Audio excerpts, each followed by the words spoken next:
I shivered as I tried to get the paper to catch in the fireplace. For such an ostentatiously large house, it was a little infuriating that there was nothing left to burn except a newspaper I had found on the sidewalk. The place was huge and cold and utterly useless to me, but it was home. I remembered a time when I was very young, when the house had still been bright and full of light and laughter. My grandfather had tried to beat his family legacy, but all he had managed to do was watch his children die. I'd sat in front of this fireplace on Christmas morning and watched my parents look around like they were expecting a monster to walk through the door. I'd watched my grandfather stop halfway through unwrapping something and look at the entryway like he was looking for the ghost of Christmas past. I hadn't understood then. I was too young. But I understood now, and I realized this wasn't a house. My ancestral home was a tomb, and there was a headstone waiting in it for me somewhere. I looked back at the entryway. I looked for the creature that my grandfather had been so nervous about, but it wasn't here yet. The fire crackled and then went out as the paper burned up to nothing. I tried to get it to catch again, but it just wouldn't. I lay on the floor as I pulled my coat around myself. It would do no good to go looking for fuel in this house. The house was barren, empty, and there was nothing here for anyone to make use of. I had been back a few years ago to look for family secrets or antiques that I could sell, but I suppose I knew what I would find. There was nothing in the house, not a piece of furniture, paper, books, anything. It was like the house in the Grinch book that my mother had read to me when I was very small, except that the Grinch had left hooks and wire on the walls. There was nothing here, except 13 stark and bare rooms. 2 bathrooms with nothing but fixtures that would never work again. A library with no books. A kitchen with no appliances that had been cold for ages. And an attic you could play handball in. It was so empty. I shivered as I heard something move around near the kitchen and wondered if tonight was the night that I would get to meet him. It had to be him. Nothing else lived in this house. There were no rat droppings anywhere, no roach or bug carcasses, nothing to show that they had lived and loved in this house, not even any cobwebs to show you that spiders had once nestled in the nooks and crannies. When I tell you the house was empty, I mean it was utterly empty of everything except me. As I lay there shivering on the floor, I could only think of one thing. I could only curse my 6 times great-grandfather for killing that stupid cat. The house in question, 3616 Weatherby Lane, is an expensive lot on the Gold Coast. The property itself is worth millions, never mind the house, but it seems impossible to sell. Trust me, I've tried. People come to look at the house, they come to look at the land, but they're only over for a few minutes before they simply turn and walk away. The land has water access. It has its own solar array. It has a swimming pool that you could use for Olympic events. But no one wants it. It's something about the house on the property. They come in all smiles and high hopes, but after 5 minutes of being here, they simply turn around and leave. My family's been trying to sell the property for 3, maybe 4 generations, and we just can't manage it. There's a curse here, a curse that started with something as insignificant as a cat. He must have heard me thinking about him, because as I lay there on the floor, I heard a single loud meow echo through the house. It wasn't the curious meow of a pet, or the warning meow from a feral cat. This was more like the testing sound that a ghost makes, as it tries to make you look where it isn't. The cat had been here for as long as my family had. It hated us, and it wanted to watch us end. I suppose it probably had good reason. People who own cats don't realize how long a memory they have. Cats can hold grudges for a strangely long amount of time, and if they don't like you, then they're never going to like you. That's why we fear the sound of that cat so much. My 6 times great-grandfather built this house back in 1898. He was an oil baron and a land developer, the kind of titles that don't really mean anything anymore, except that he had enough money to pursue whatever he wanted. He had a lot of money, too, and he was very open with it when it came to his family. His wife wanted to live on the Gold Coast, wanted to move away from the ranch they had owned in the Midwest, and her husband had accommodated her. He had built her a mansion, a house big enough to hold the children they intended to create. 13 rooms, 2 bathrooms, a sitting room, a library for all their books, a kitchen that would fit all the servants her father had sent out west when she had married her new husband, and a big enough backyard to host several sporting events. He had spared no expense, and I found myself wishing that maybe he had saved a little of that money for the children's children's children that would come after his.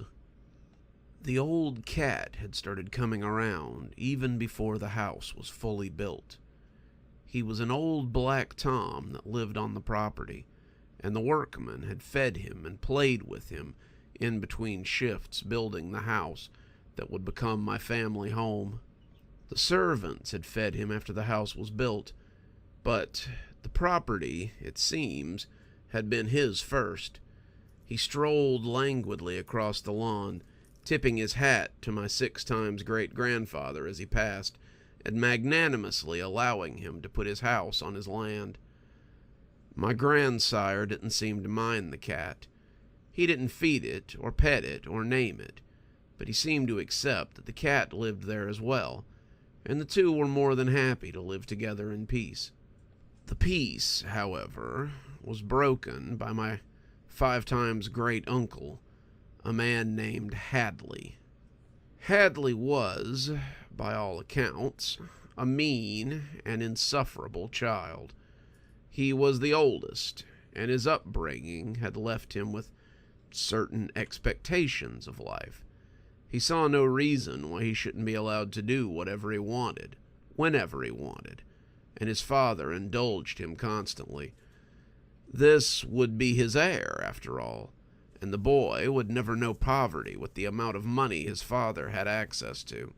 It happened one day when Hadley was 10 that he and his brothers snuck up on the old cat and caught him in a bag.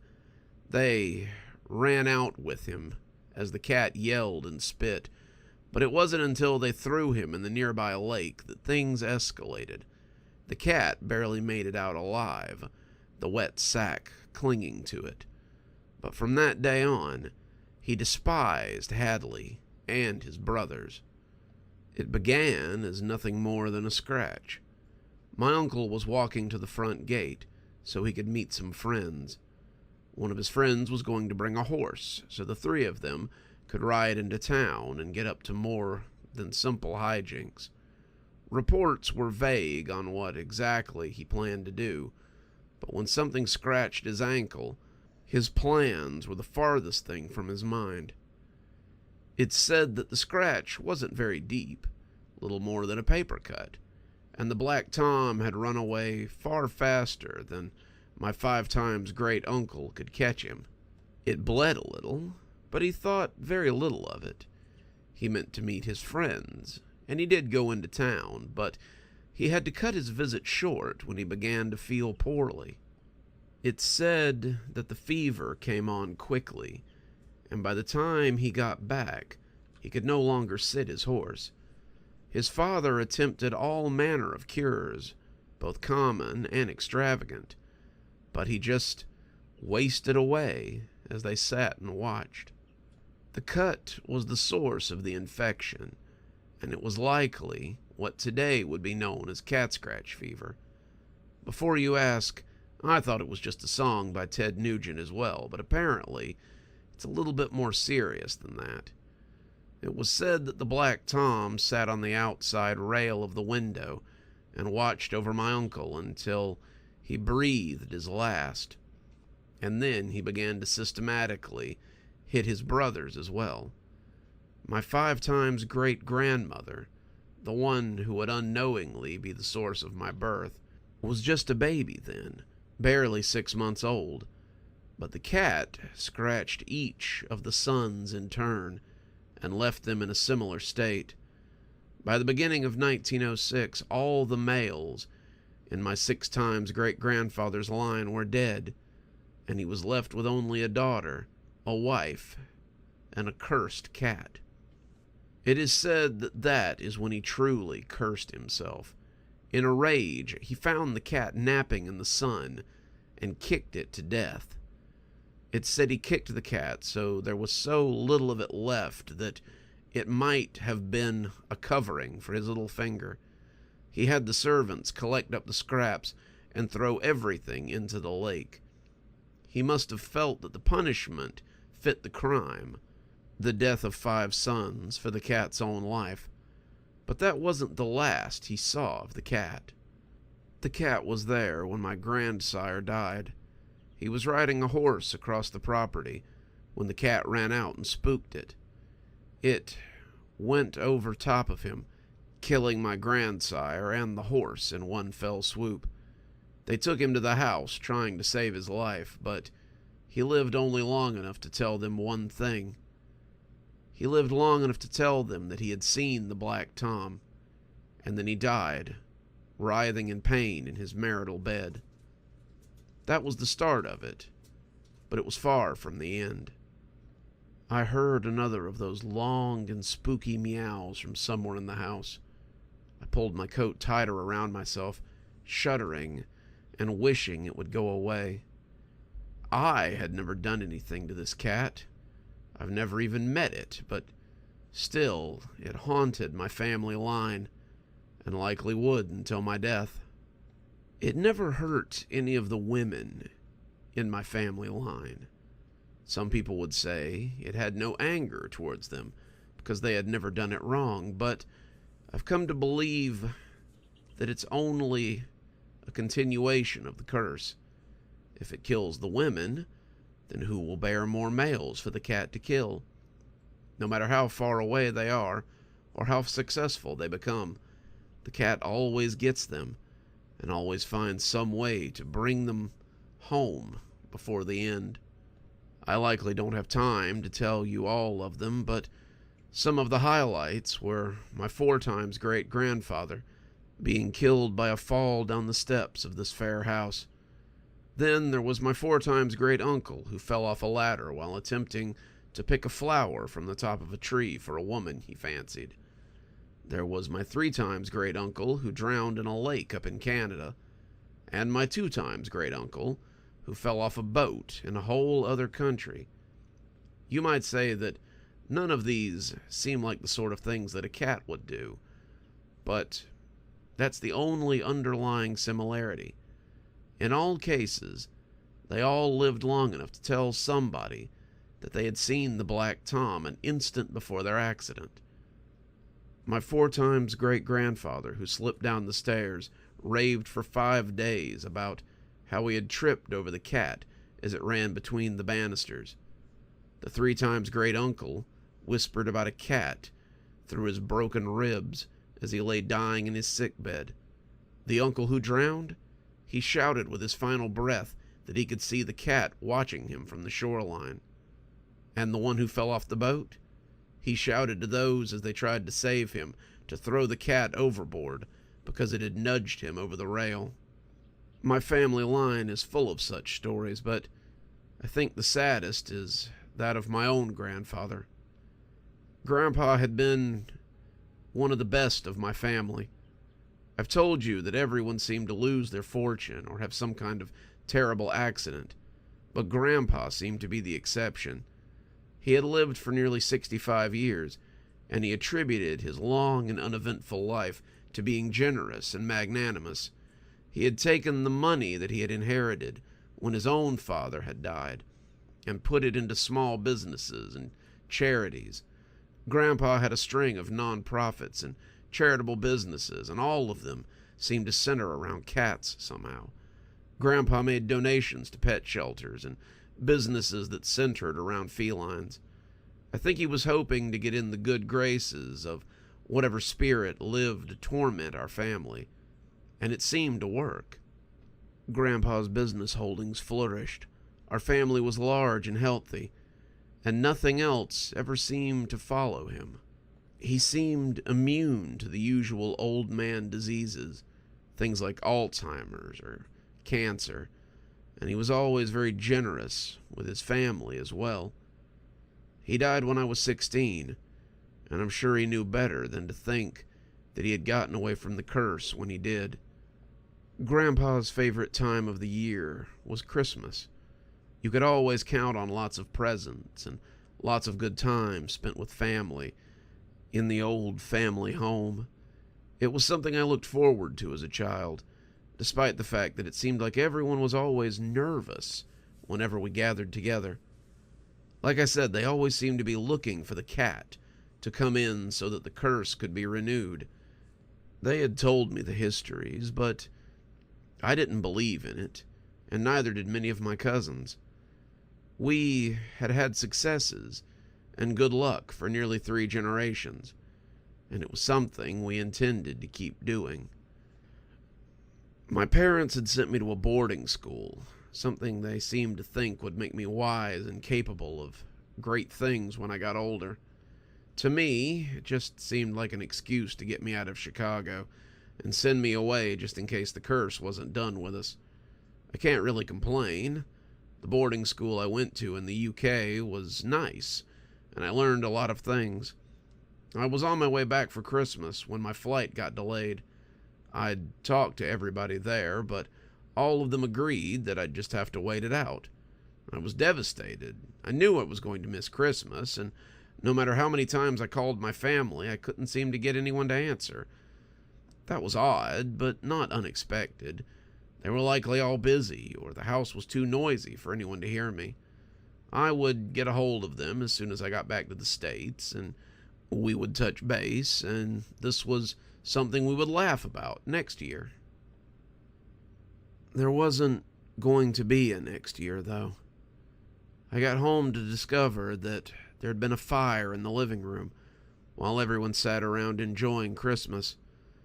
I learned this from my grandfather, who seemed to be the only survivor of that terrible Christmas night massacre. He was in the burn unit at St. Michael's, hanging on, it seemed, just long enough to tell me what had happened. I've begun to think that maybe that's how the curse is transferred. Someone has to tell you what's going on, because otherwise it would just seem like an accident. He told me they had all been gathered in the living room. Both my aunts, my uncles, my parents, my cousins, all gathered around, opening presents. Grandpa had been in his big winged-back chair by the door, smiling as he watched them all tear into their gifts. He was the only one that noticed it at first, the big black tomcat, walking into the living room as it weaved between the guests and made its way towards the fire. Some of the older people noticed, but the younger ones were far too engaged with their presents to notice the ragged old cat. Grandpa said he saw in my mother's eyes that she knew what was coming, but none of them were quick enough to stop it. The cat jumped up onto the fireplace mantel and knocked over a very old vase that had sat there since my grandfather's grandfather's time. He knocked over a couple of other things, too, an old clock and some kind of trophy, but it was the vase that did it. Nobody was quite sure what was in that vase. Again, nobody had bothered it for decades, but when it rolled into the fire, it was like a bomb going off. It sent fire licking out across the family, the flames reaching out to grab even the youngest of them, and there didn't seem to be any way to put them out. Grandpa said they just rolled, screamed, and shouted for help, but he was frozen there as the flames ate his clothes and burned his skin. The last thing he remembered was the cat sitting luxuriously on the mantelpiece and looking at him as if to say, "You thought you would escape me, old man, but you were wrong, and now you see how wrong you were." Grandpa died the next day, and it seemed that everything was mine at that point. It wasn't mine for long. Grandpa's business holdings seemed to fold in on themselves in a matter of years. His companies crumbled, his assets fretted away, and soon I was left with nothing but an old house that I couldn't sell and a debt that I couldn't pay. I tried my best to keep his legacy alive, just as many of my forebears had done. But it was no use. Whatever luck he had had was gone. The cat had burned it all up. It also appeared the cat had gotten tired of this little game. I heard a confused meow inches from my face and opened my eyes to see that moth-eaten old Tom staring down at me in curiosity. I reached out and stroked its fur, and it pulled back with a hiss and sent a single claw licking across my palm. Then it walked away, back into whatever purgatory had kept it for so many years. I've been sitting here looking at that long red line across my palm and wondering if I'm going to die like my Uncle Hadley. I wonder if it'll hurt, and I wonder if I can do anything about it. I don't know if I will. What if the doctor can save me, and I have to live with this curse just long enough, create someone else who will have to live under it? Maybe when they find me here, sitting next to the fireplace, after I succumb to the fever that I can already begin to feel burning inside me, they'll know that my family line and the ghost of that phantom cat are both finally extinguished.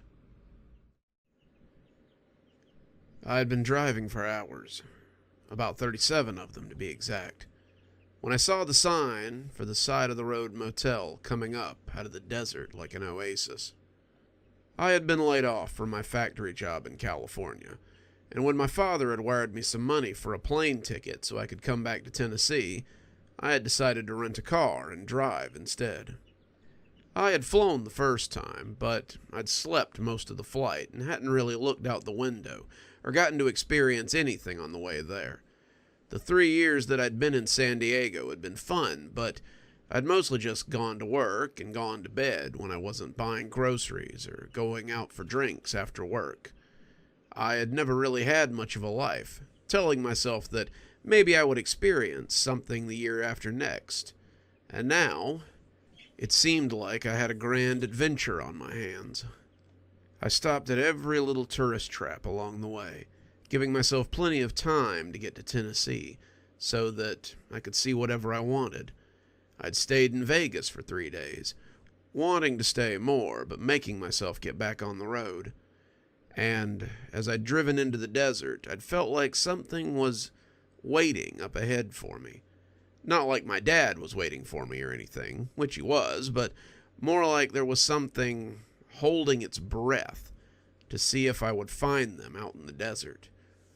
The trip from Vegas to the motel in Arizona should have only taken about 8 hours, but I seemed to have gotten lost or turned around somewhere. I drove and drove and drove through the desert, never seeming to get any lower on gas, but definitely feeling the time. I was afraid I was going to have to pull over and get some rest when I saw the motel sign and jumped for joy. I stepped out of my car, and when my foot came down on something, I stepped back a little so I wouldn't break it.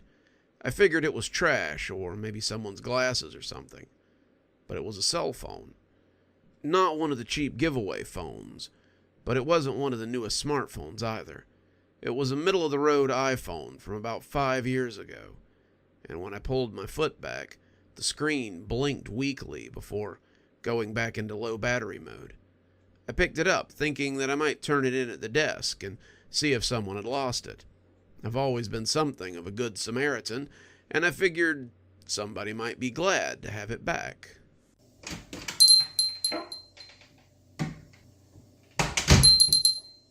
There was no one at the front desk, just an empty checkout and check-in board with a little TV on it that was showing static. I rang the bell and called for help, but nobody came out to see what all the fuss was about. It wasn't late, it was barely 8 o'clock, and as I checked on the desk, I saw that somebody had left a room key sitting on the dusty blotter there. The little tag said it was for room 106. I called a few more times, but when no one answered, I decided I might take the room key and pay them in the morning. Maybe they had left it here in case somebody came in and wanted a room. Maybe they left it there just in case they were sleeping too heavily to check in a guest. It seemed like a great way for someone to use a room and then leave early and not pay anyone. But I suppose people out here are a little more trusting. I reached for the key, but my hand stopped halfway to it. It was like there was a barrier around it, and all the hairs on the back of my hand stood up as my fingers stopped a few inches from the plastic marker. I knew that if I pushed just a little harder, I could grab the key and be done with it, but I didn't really want to. Suddenly, I wanted to get back in my car and leave.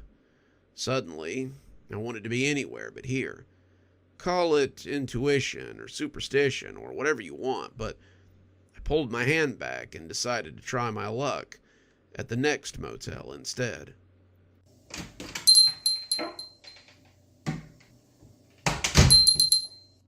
I was awake now, no chance of falling asleep, and it wasn't until I was already back on the road that I remembered I had the cell phone in my pocket.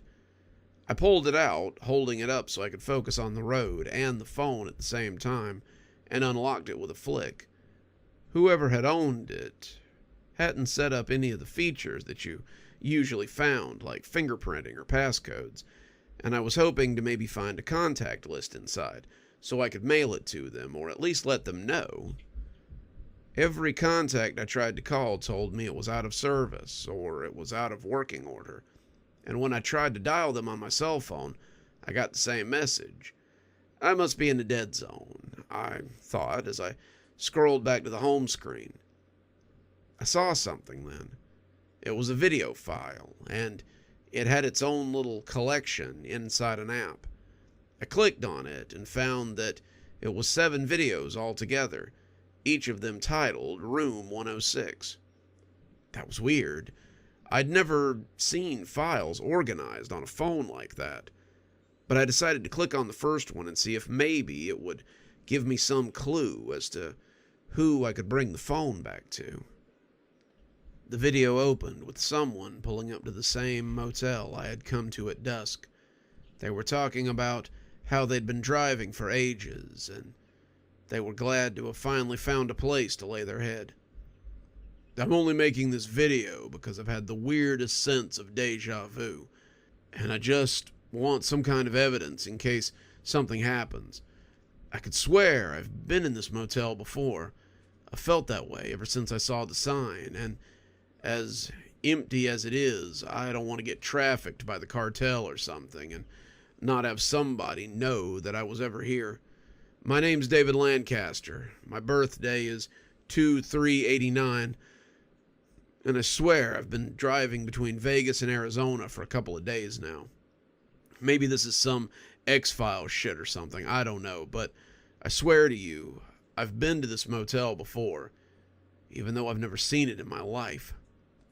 David pulls up outside the motel and gets out, being sure to hold the camera out so that everyone who might be watching can see the sign, the rooms, and the front desk area.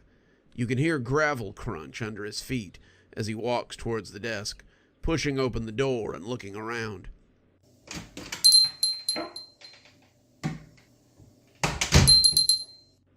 It's empty, just as empty as it was when I got there, and David yells, "Hello," a couple of times, and rings the bell before he notices the key sitting on the counter. That's weird. Why would they just leave a key sitting here? Oh well, I guess maybe I'll stay in room 106 and then maybe head out in the morning. I'll leave him my credit card here with a business card underneath it. That way, when whoever it is gets up and realizes that I took the key, they can run my credit card and maybe get me for the rest of the morning. I wouldn't usually do this, but I'm so goddamn tired, and I just don't think I can keep my eyes open another minute.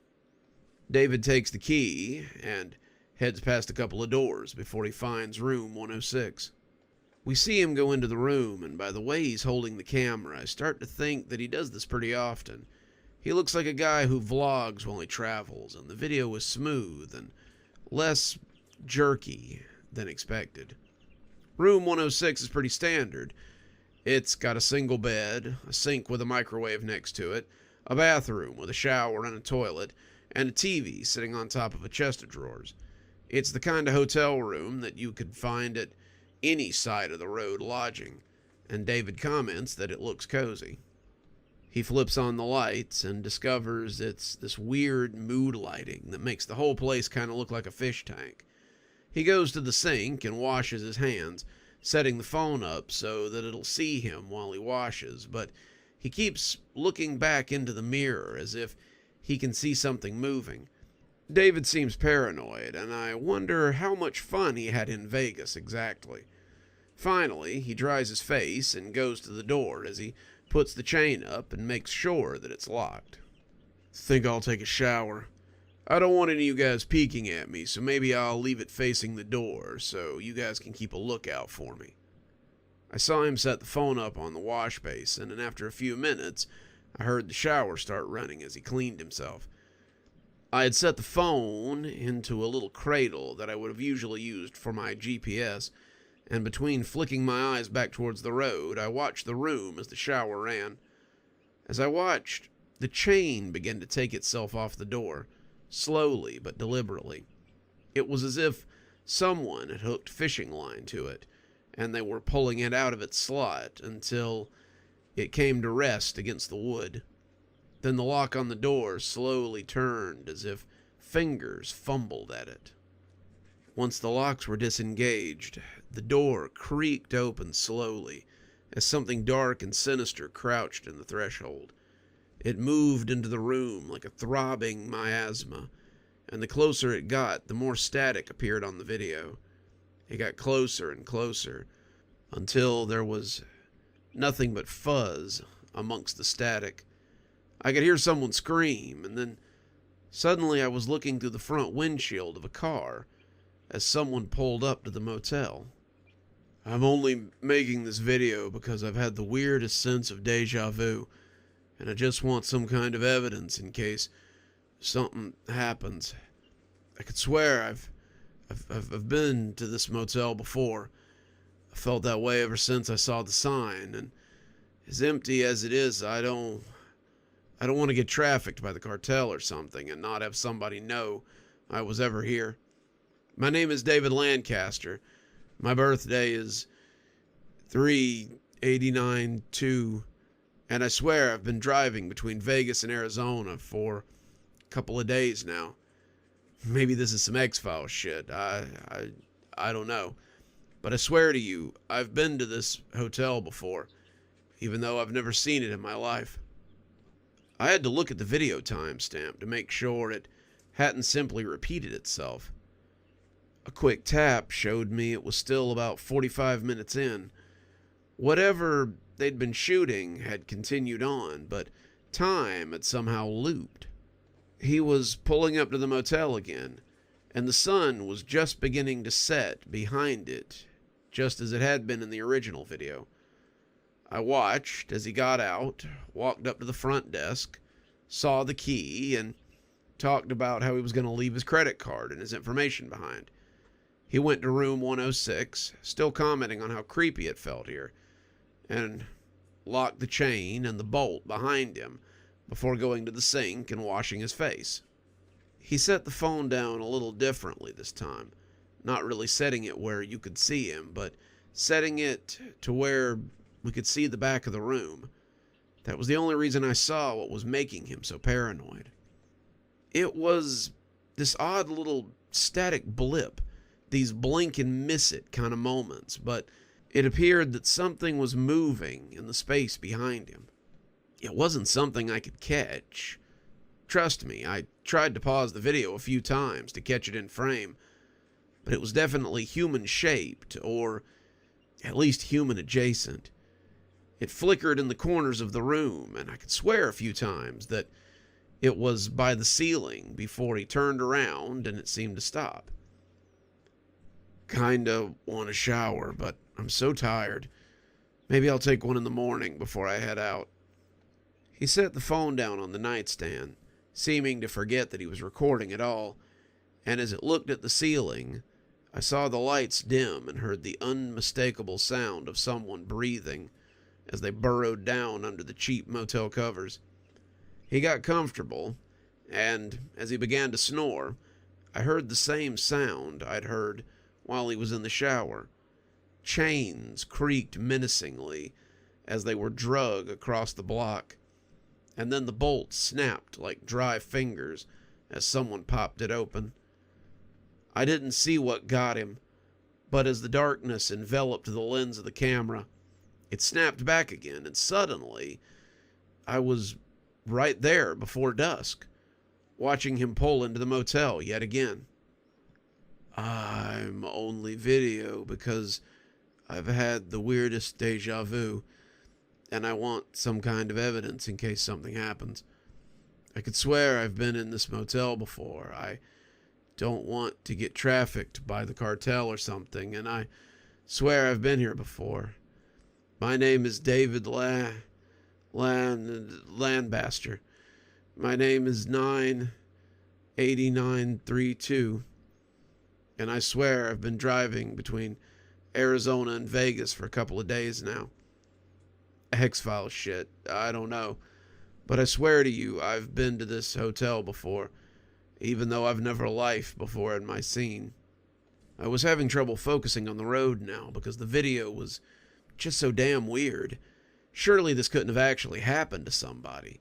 This was somebody's student project that they'd shot on a phone camera to make it look a little more authentic, or some kind of weird AI project. There was no way in hell that any of this was real. I had been to the motel, I'd seen the place, and yeah, it had felt a little creepy, but it hadn't seemed like some kind of Freaky Friday sort of nonsense. The weird, distorted intro lines made me think that the one before it had been a little off too, and it was like the yellowing and jumping of an old VHS tape. The whole video lasted about 3 hours, and in those 3 hours, I watched the darkness get this guy every single time. Sometimes he would go to the bathroom, and it would make its way in, as it always did. Sometimes he would go to bed, and it would get him there. Sometimes he would wake up as it was coming in, and we'd get a great one-sided fight scene where he would scream and punch at the darkness before he fell into it, and it took him right back to where he'd been before. A couple of times he would walk in and turn the TV on, and the darkness would simply flow out of the set and drag him in before it reset. The longer it went on, the less of himself he seemed to be. The intros got shorter and shorter. The amount of talking he did got less and less, and by the end he was just sort of bumbling and going through the motions. He would walk to the front desk like a zombie, take the key without even leaving any information. And the second to last time he was taken by the darkness, he just sat on the bed and seemed to wait for it. It was as if he knew what was coming, and he'd consigned himself to oblivion. The next time it started, he mumbled something about deja vu and being tired before getting out of his car and dropping the phone in the parking lot. It recorded as he walked away for a few minutes, the gravel crunching as he went between car and office, and then to the motel room. And then it suddenly stopped recording. I'm not quite sure what to do with the phone now. Do I turn it into the police? Do I take it somewhere else so somebody can have a look at it? If it's somebody's idea of a short horror film, then it's pretty good, but I get the feeling this is a little more personal than that.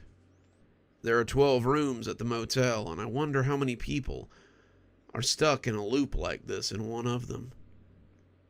It could have just as easily been me.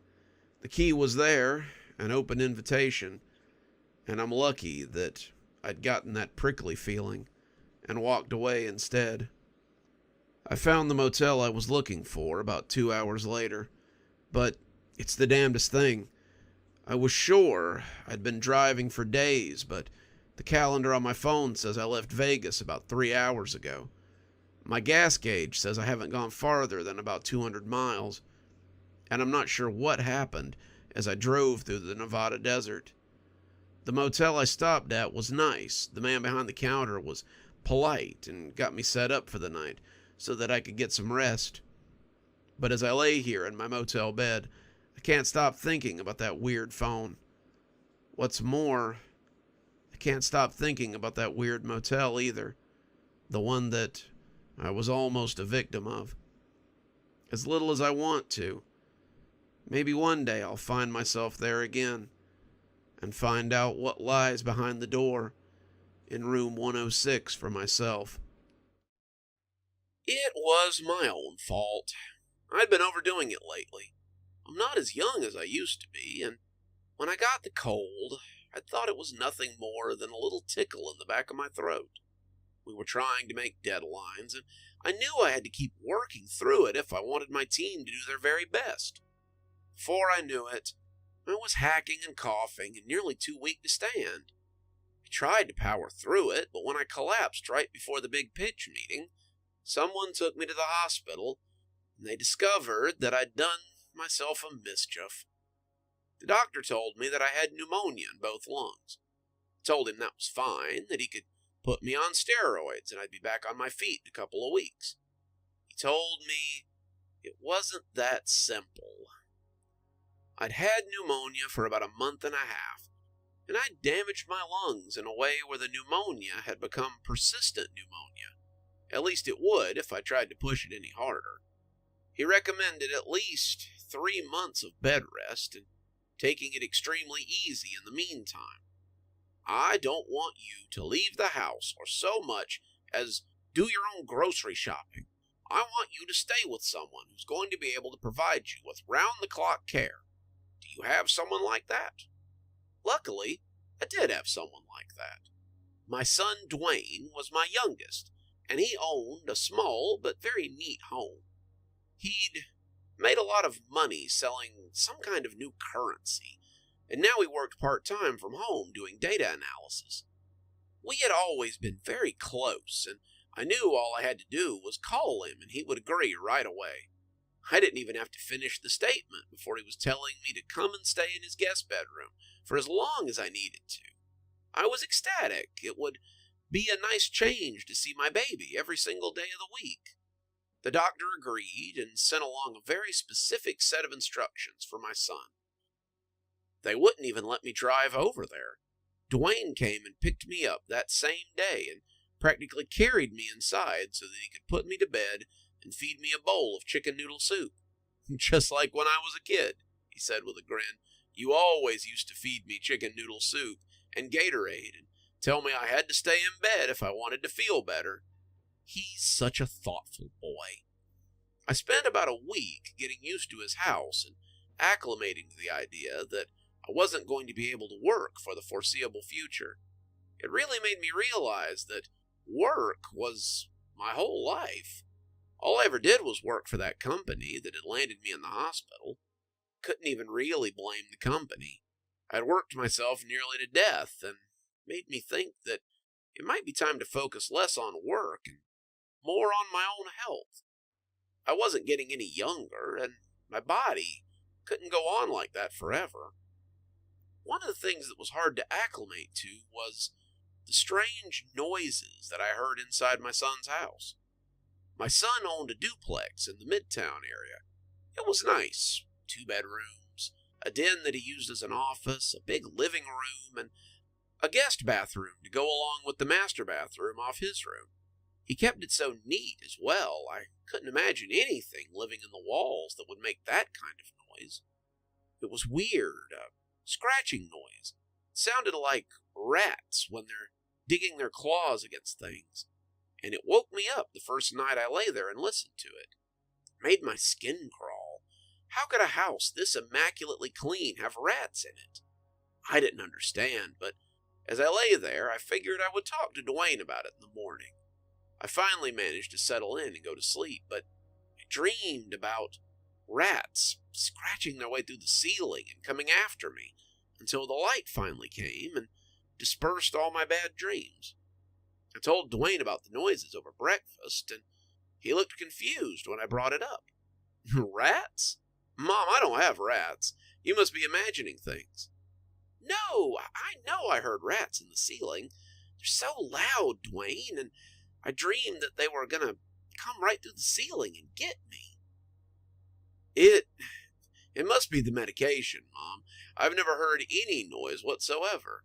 Either way, I'll put out some traps and see if I can catch these rodents before they drive you bonkers. He didn't believe me, but he did put out some traps. I heard the sound every night for the first 3 or 4 nights, but I suppose I started to get used to it after that. It wasn't just night, either. I would hear it sometimes in the daytime, but it seemed to be most active after dark. Dwayne's traps never caught any rats, but I knew what I heard, and I wasn't going to be told I was playing make-believe. After a week of listening to it, however, I did something one night that showed me it was more than just rats. They were extra loud one night. I could see dust falling from the ceiling as they scratched, and they had really been keeping me awake for hours.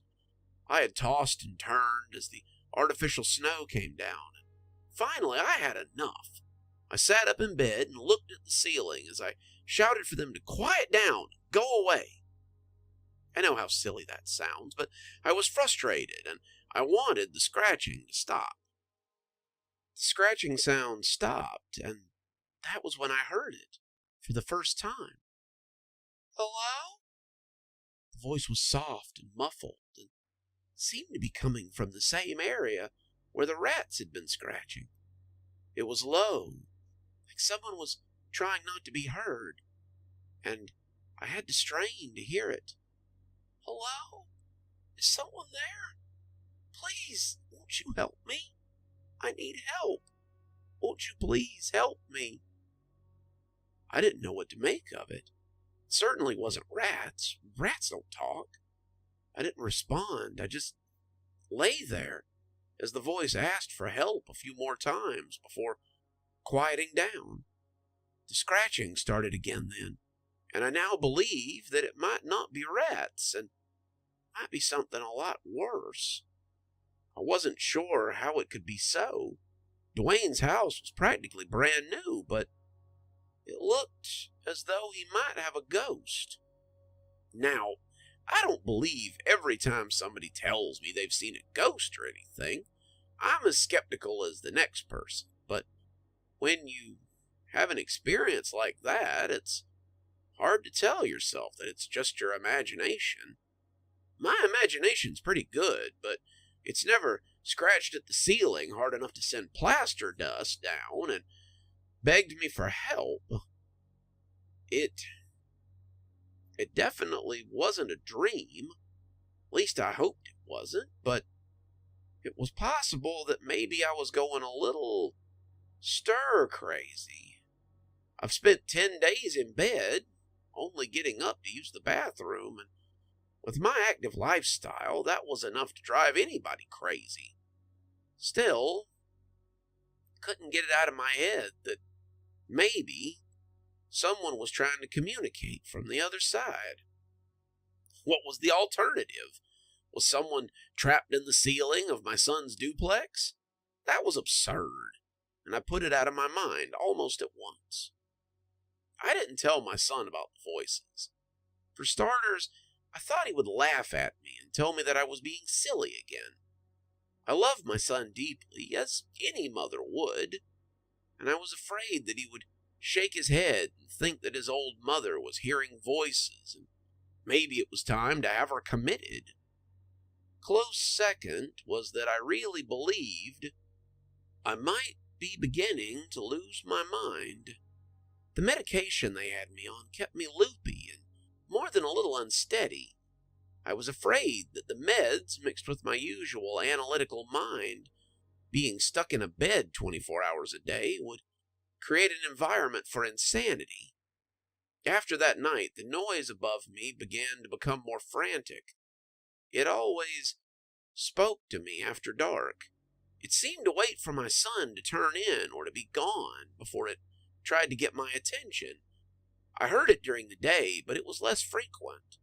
I was usually in a state of grogginess during the day, so if the voice spoke to me, then I was in no position to speak back. That didn't mean I didn't hear it, though. Sometimes the voice would permeate my dreamlike state and whisper things to me. It would tell me how it had been held captive here for quite some time and that it wanted to escape. It would tell me that it was afraid that it would die here because the terrible man kept promising that it would kill it one of these days. It told me that the man who lived in this house had taken it away and done terrible things to it. It told me that I had a moral obligation to help it and that I needed to let someone know before it was too late. Sometimes it didn't say any of those things. Sometimes it just called for help endlessly. It would scratch and scratch and scratch, and call for help and beg for help, and feel my mind beginning to unravel a piece at a time. After a month of this, I must have looked pretty crazy, because my son kept taking me to the doctor and talking to him about getting me on some stronger sleep medication. I'm worried that she's not sleeping enough, Dwayne told my doctor. She has dark circles under her eyes, and it's as if she never gets the rest she needs. Has she been crying out in the night or having bad dreams? Dwayne had smiled at them and reached over as he took my hand. I'm sure it hasn't escaped your knowledge, Doc, but my mom is a very proud woman. It took a humongous leap for her to come live with me and to ask for help, and I expect that it will take an even bigger one for her to tell me that something is wrong. My mother's always been the strongest woman I know, and she's never been one to ask people for help. It was a little bit alarming to realize that my youngest son knew these things. I'd always tried my best to be strong for him and his sister, but they had all seen through me, it would appear. He was right. I never asked for help, but it was more because I didn't want to be a burden. I already believed I was a burden on my poor son, and I didn't want him to resent me for asking for help all the time. On the way home, I finally told him what had been keeping me awake, and I saw something strange happen as I did. As I told Dwayne about the odd voices and the scratching, I saw him stiffen in the driver's seat. His hands clenched the steering wheel, hard enough to make me think it might break, and it was clearly taking him an effort to school his face into something more controlled. Was he angry? Was he trying to come to terms with the fact that his mother might be crazy? I didn't know, but when he turned to look at me, his face was back in control, and he was the same Dwayne that I had always known. Mom, I'm so sorry. If I'd known that, I would have asked the doctor to prescribe you something. This is clearly taking a toll on you, and it seems like you might be going a little cabin crazy. Let me try to get you out of the house a little bit more. We can go for walks in your wheelchair. We can get you a little more sunlight. I'm kicking myself for leaving you in that bed all the time. The doctor said bed rest, but he didn't say we couldn't go out at all. It's been so cold the last few months that I don't want to exacerbate your pneumonia by taking you out in the weather. Don't worry, Mom. We'll work some daily exercise into your routine. Maybe that will make you feel a little less crazy. I slept like a baby that night, but in the back of my dreams, I could hear someone moaning and begging someone to stop. I never quite woke up.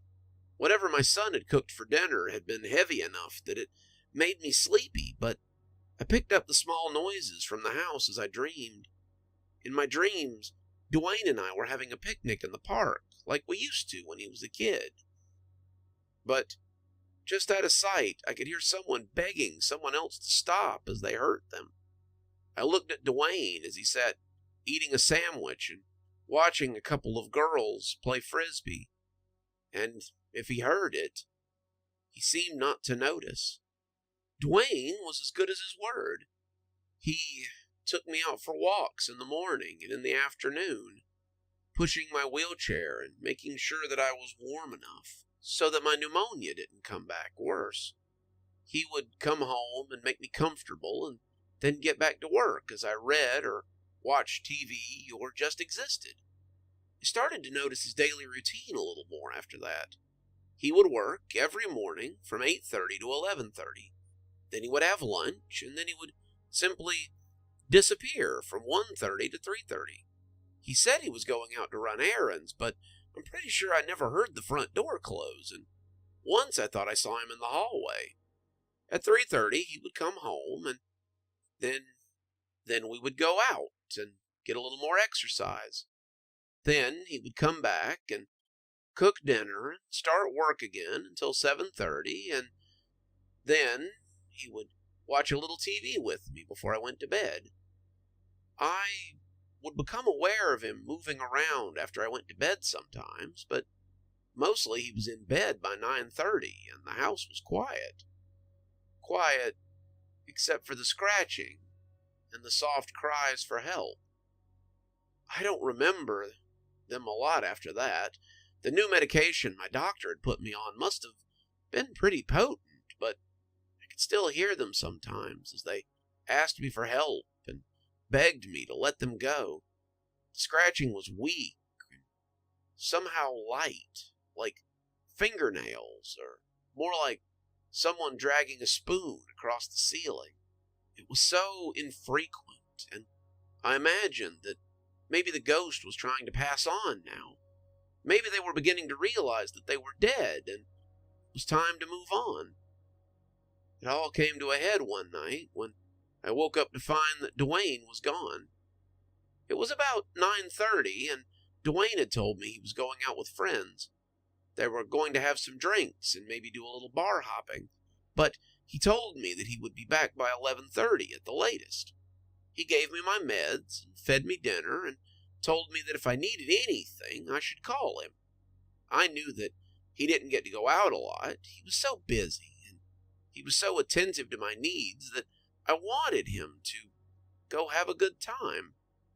I told him to have fun, and he reiterated that if I needed anything, not to hesitate to call.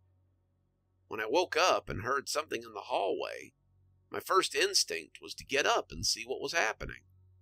I pulled myself into my wheelchair, my legs still unsteady, and as I wheeled out into the hallway, I could hear long, loud thumps coming from the ceiling near the entrance to my son's room. They were always the same. 3 loud thumps, and then about 20 seconds of silence, before there were another 3 loud thumps. I took out my phone and started to dial Duane's number, but then I froze before I could put in the last of the numbers. Duane was such a good boy, and I wanted him to have a nice night. This was just the usual antics of whatever lived in the roof, and I didn't want to disturb him because his house had a restless spirit living in it. Then a hatch popped down from the ceiling, and something fell out onto the hardwood floor near his doorway. I screamed and grabbed the door frame for support. Whatever it was, it looked to be wrapped in a sheet or some kind of garment. They were breathing heavily, and I could see flecks of blood on the fabric of whatever was covering it. They were lying on the floor as they tried to catch their breath, but it was no ghost. It was very clearly a living, breathing person. When they picked their head up, our eyes met, and I saw that it was a young woman. She had to be between 30 and 20, and her face was filthy. Her hair was long and bedraggled, her skin caked in dust and grime. She raised a hand at me, and I thought for a moment that she didn't have any fingers. I squinted at her, and I could see that she had stumps of fingers, but all the fingers on her left hand had been removed to the second knuckle. Her thumb was still intact, however, and as she moved her other hand, I saw that it was the same. She began trying to pull herself along the floor, coughing at me as she croaked for help and for me to help get her out of here. I realized pretty quickly that this was what I had been hearing, not some ghost or vengeful spirit. She was dragging herself along as she made her way to the door, and I finished dialing Dwayne's number as she headed for the living room. He picked up on the third ring, and he sounded a little out of it. Mom? Mom? Is everything okay? Dwayne, you have to come home. Some woman's broken into your house. I could hear the sounds of an active bar behind him, but his voice had lost some of the drunkenness it had held.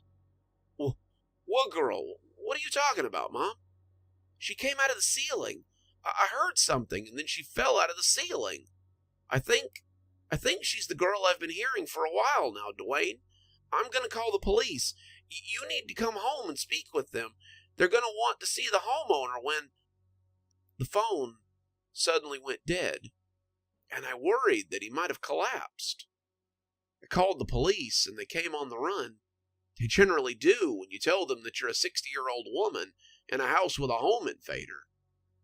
I managed to wheel myself to the door and found the dirty girl trying to fumble with the door locks in order to get out.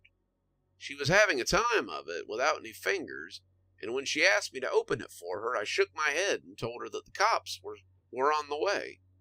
She started yelling at me to let her out and that I needed to let her out, but I just stood there as the blue and white lights began to flash outside.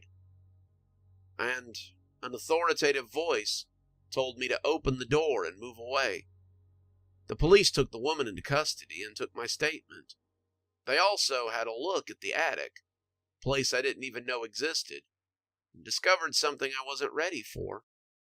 They found that the woman had been chained up in the attic, the chains set into the wall with thick concrete screws. She'd managed to slip her bindings after her hands became so thin that they could no longer hold her. The police believed that she might be Lily Rockaway, the girl that had been missing for about 6 months. The police believed that she might have been a runaway, someone who had decided to leave town all of a sudden, but finding her here led to more questions than answers. They tried to call my son, but his phone just goes to voicemail. I don't know what to think anymore. Was this woman in the attic the girl that I was hearing every night? Did my son put this girl in the attic? The police seem to think so, but that can't be. My Dwayne is a good boy. He would never do anything like this. Dwayne, if you're reading this, then you need to come and turn yourself in and talk to the police. As for that poor girl, I hope she gets the help she needs. I've returned to my own house, and I'm taking care of myself as best I can. After what I saw that night, I can't ever spend another night in my son's house again. I've always had weird dreams. Ever since I was a kid, I have these strangely realistic dreams about little gray men in a strange metallic room.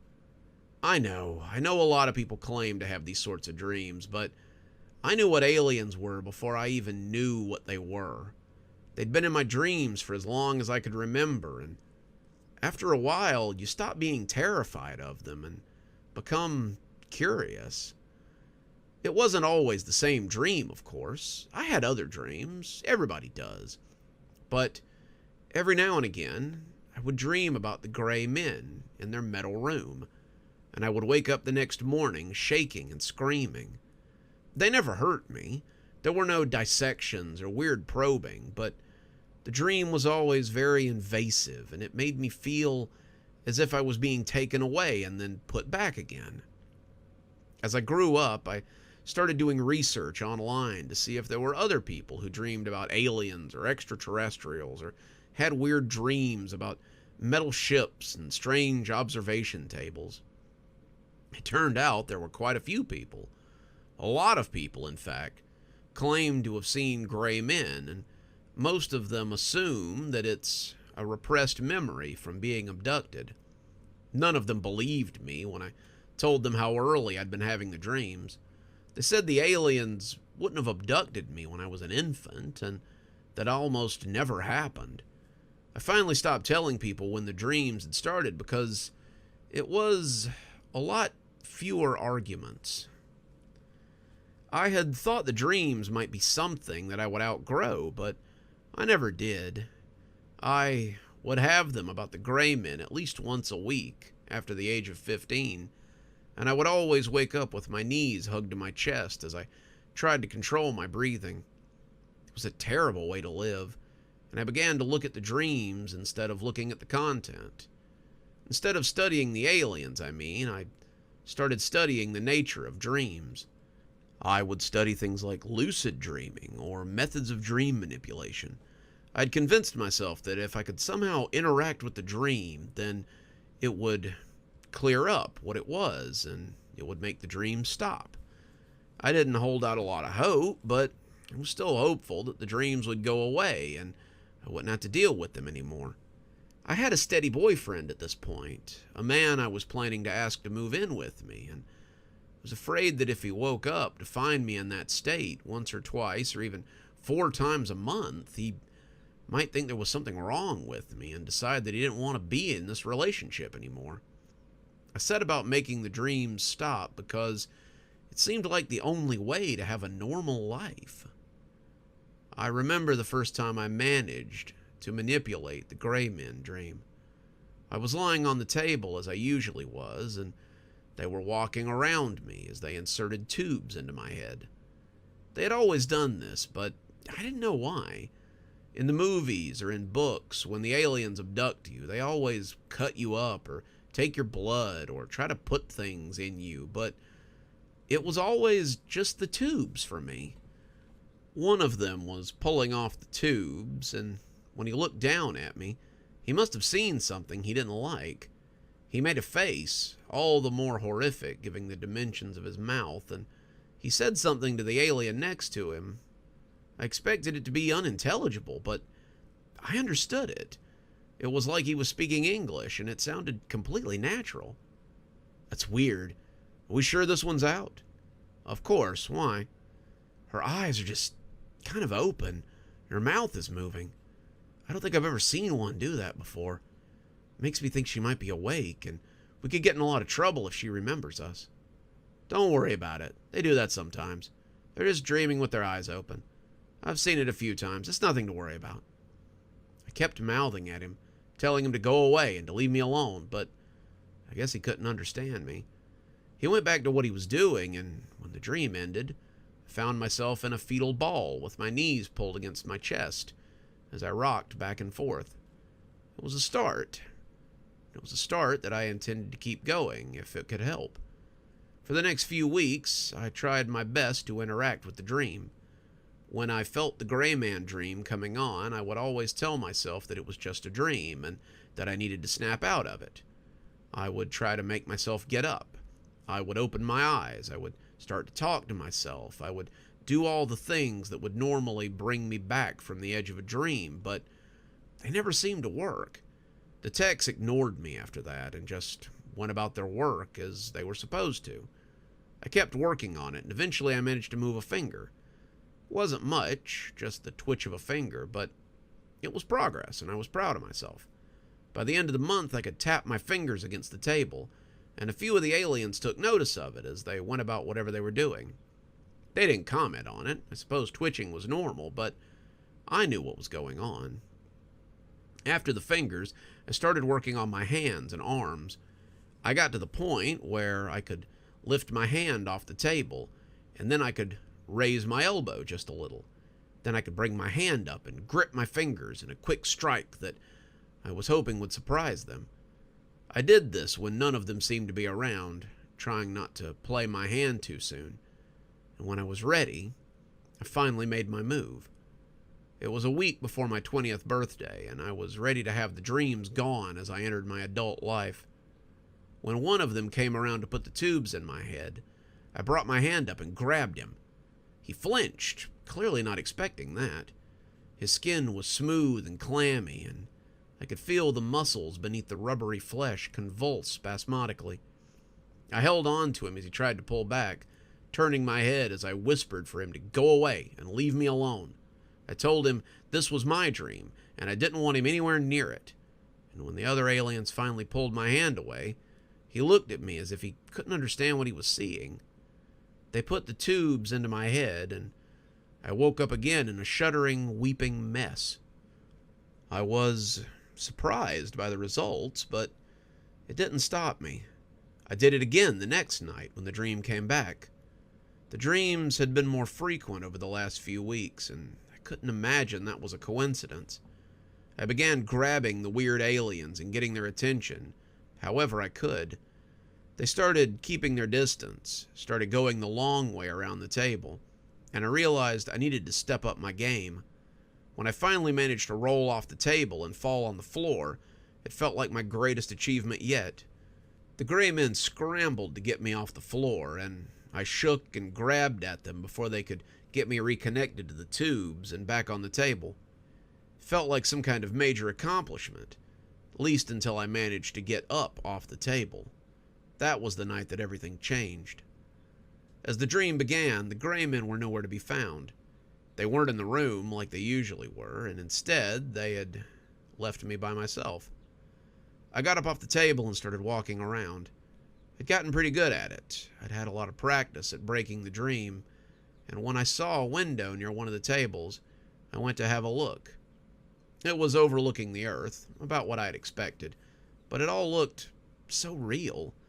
I'd seen pictures of the earth from space, and this looked better than any of those. I heard a noise behind me then and turned around to find two of the gray aliens coming into the room with tools and metal trays.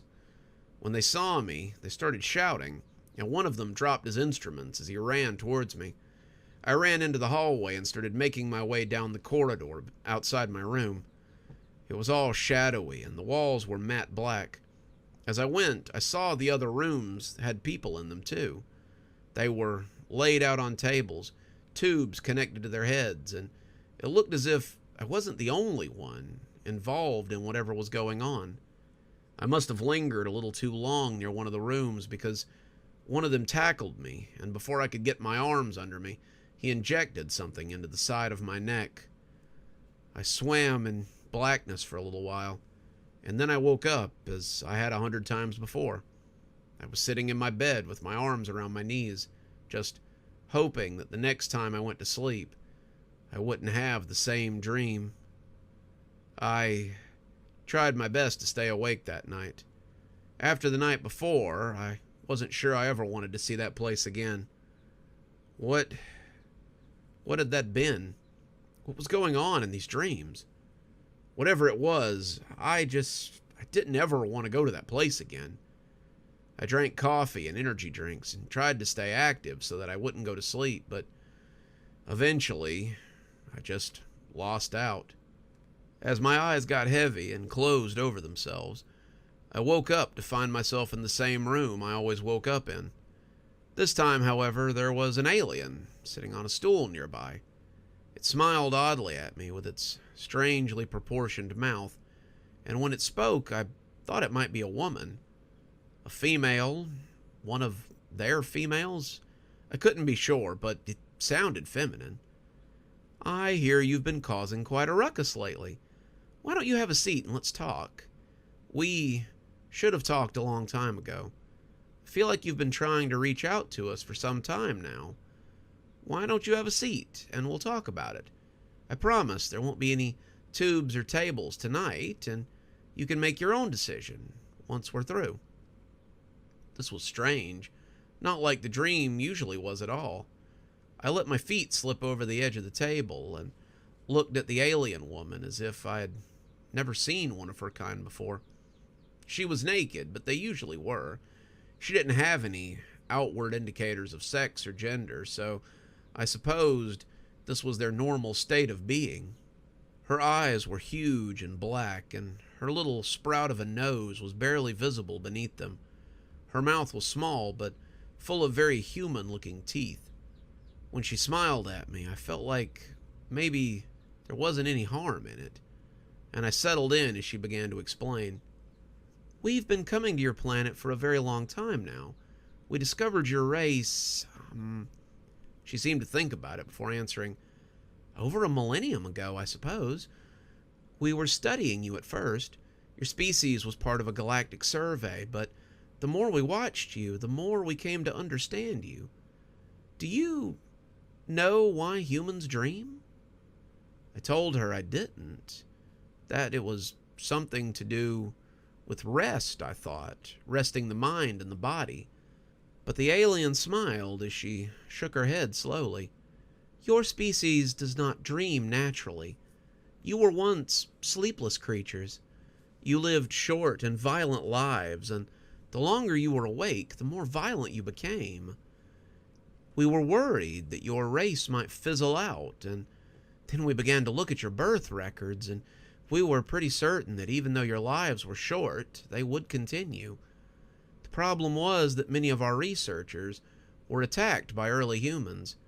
In their sleep-deprived state, they would get madder, and they would become unpredictable and aggressive. Sometimes we were afraid that if a race like this ever managed to make it off-planet, they would be of terrible harm to the galaxy. A lot of ideas were kicked around, several of them involving the eradication of the human race, but one of our scientists finally suggested that maybe the answer was dreams. Our people have always understood the need for sleep and dreams, and so we introduced the idea of sleep to your people. It was slow to take off, but finally, we taught the human race that when they slept, they could quell their rage. The dreams are something different. As I said, your kind do not naturally dream, so we had to implant them. The dreams keep the humans docile. I don't know exactly why, but it feeds your creativity in a way that you cannot achieve naturally. The dreams make your poets and your artists, your writers and your great thinkers. They make people want more. And when people want more, sometimes they put their aggressions aside. I stared at her for about 30 seconds, and she stared back at me as if she was waiting for me to come up with a question of my own. Are you trying to tell me that our dreams are given to us by aliens? The woman nodded, like a teacher who had found a bright pupil at long last. Yes, it's a huge undertaking. Your race has become so vast over the millennia, but we do it for the protection of the galaxy. My people are constantly in orbit over your world. We come down and give you the dreams that keep you from hurting yourselves and others. There is still violence, but not to the scale that there once was. You may be the only human that knows, though I don't think you are the only one who suspects that we are interfering somehow. I just sat there for a moment, not really sure what to do with this information. The alien reached over and patted my hand, and I found myself strongly comforted by the action. This creature realized that whatever I was feeling, it wasn't good, and it wanted me to be assured that it wouldn't hurt me. I don't know, there was just something that struck me deeply about that. So wait, you abduct people every night to implant dreams? I asked suddenly, thinking that sounded like a lot, even for an advanced species of star explorers. Not every night. Some people require a dream implant once or twice a year, some once or twice a month. Some people like you, require an implant once a week or more. Certain people are very resistant to the dreams, and they need constant monitoring to ensure that they will remain implanted. These people also often remember my people, even if it's only briefly. tried to process that, but it still seemed too big for me. I couldn't imagine what something of that scale would look like, and it made my head hurt. What do I do now? Well, given what we know about your species, I think it would be best to just put it out of your mind. It would be unadvisable to tell people. Most people who talk about aliens on your planet are labeled as weirdos and thought to be insane. I suspect if you made enough noise about it, you would probably find yourself in a mental health facility at some point or another. No, I would say your best option is to try to forget. Convince yourself that this is just a dream and move on. We will try our best to make sure you don't dream about us anymore, but I can't promise anything. As I said, the choice is yours, but I would suggest you attempt to forget everything that you've seen here. It really is for your own good. She asked if I wanted to lie down, and I found that I did. She offered me an injection, and I let her put the needle in as the cold liquid flowed into me. She had promised not to hurt me, and I believed her. Why wouldn't I? None of them had ever hurt me in all of my 20 years of life. I woke up not long afterward, knees to my chest, trying to breathe normally again. I don't think it counts if I tell people on here. There are lots of weird stories on this platform, and this will just be seen as one more weirdo on the internet talking about aliens. I think I'm going to take her advice and try to convince myself this has all been some elaborate dream. I know deep down what I saw, but she was right. The best thing for my mental health is to believe that it was all just a dream. So, remember to dream deeply and get enough sleep. It's apparently all that's holding the world together, holding it from falling apart. And if you dream about the gray men and the cold table with the tubes, just remember that it's all a dream and go back to sleep. I've been teaching kids at the Learning Center for about 10 years now. It's one of the better jobs I can get with my art degree, and there isn't a lot to do when you think about it. Most of the kids are just, looking for something to do after school or some extracurricular activity to keep their parents off their backs.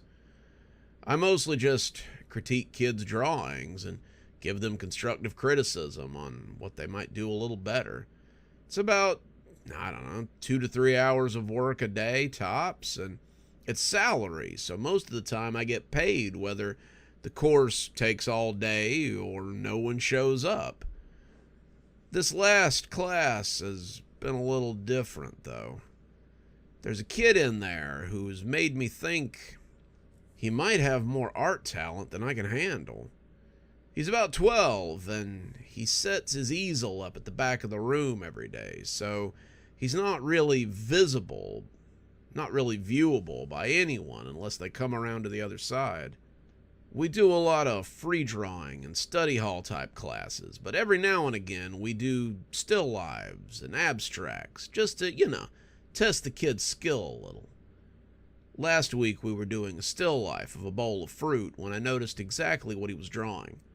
I know what you're going to say. A bowl of fruit still life is a little trite, but it was all I could come up with that day. I had a pretty nasty hangover from the night before, and when I saw the bowl and the wax fruit in the supply closet, I decided that today was going to be the day that we were going to revisit an old classic. The bowl contained a pear, some grapes, a big wax apple, and a couple of lumpy-looking bananas. The bowl was a big white one with a blue stripe on the side, and I even threw a frilly tablecloth over it just to really set the mood. They set up their easels, got out their supplies, and I told them to do their best still life while I sat in the corner and drank water and chewed aspirin. After about 30 minutes, I started walking around and looking at people's work. I told Danny that he had good form. Told Rosie that That was a good definition on her apple she was drawing.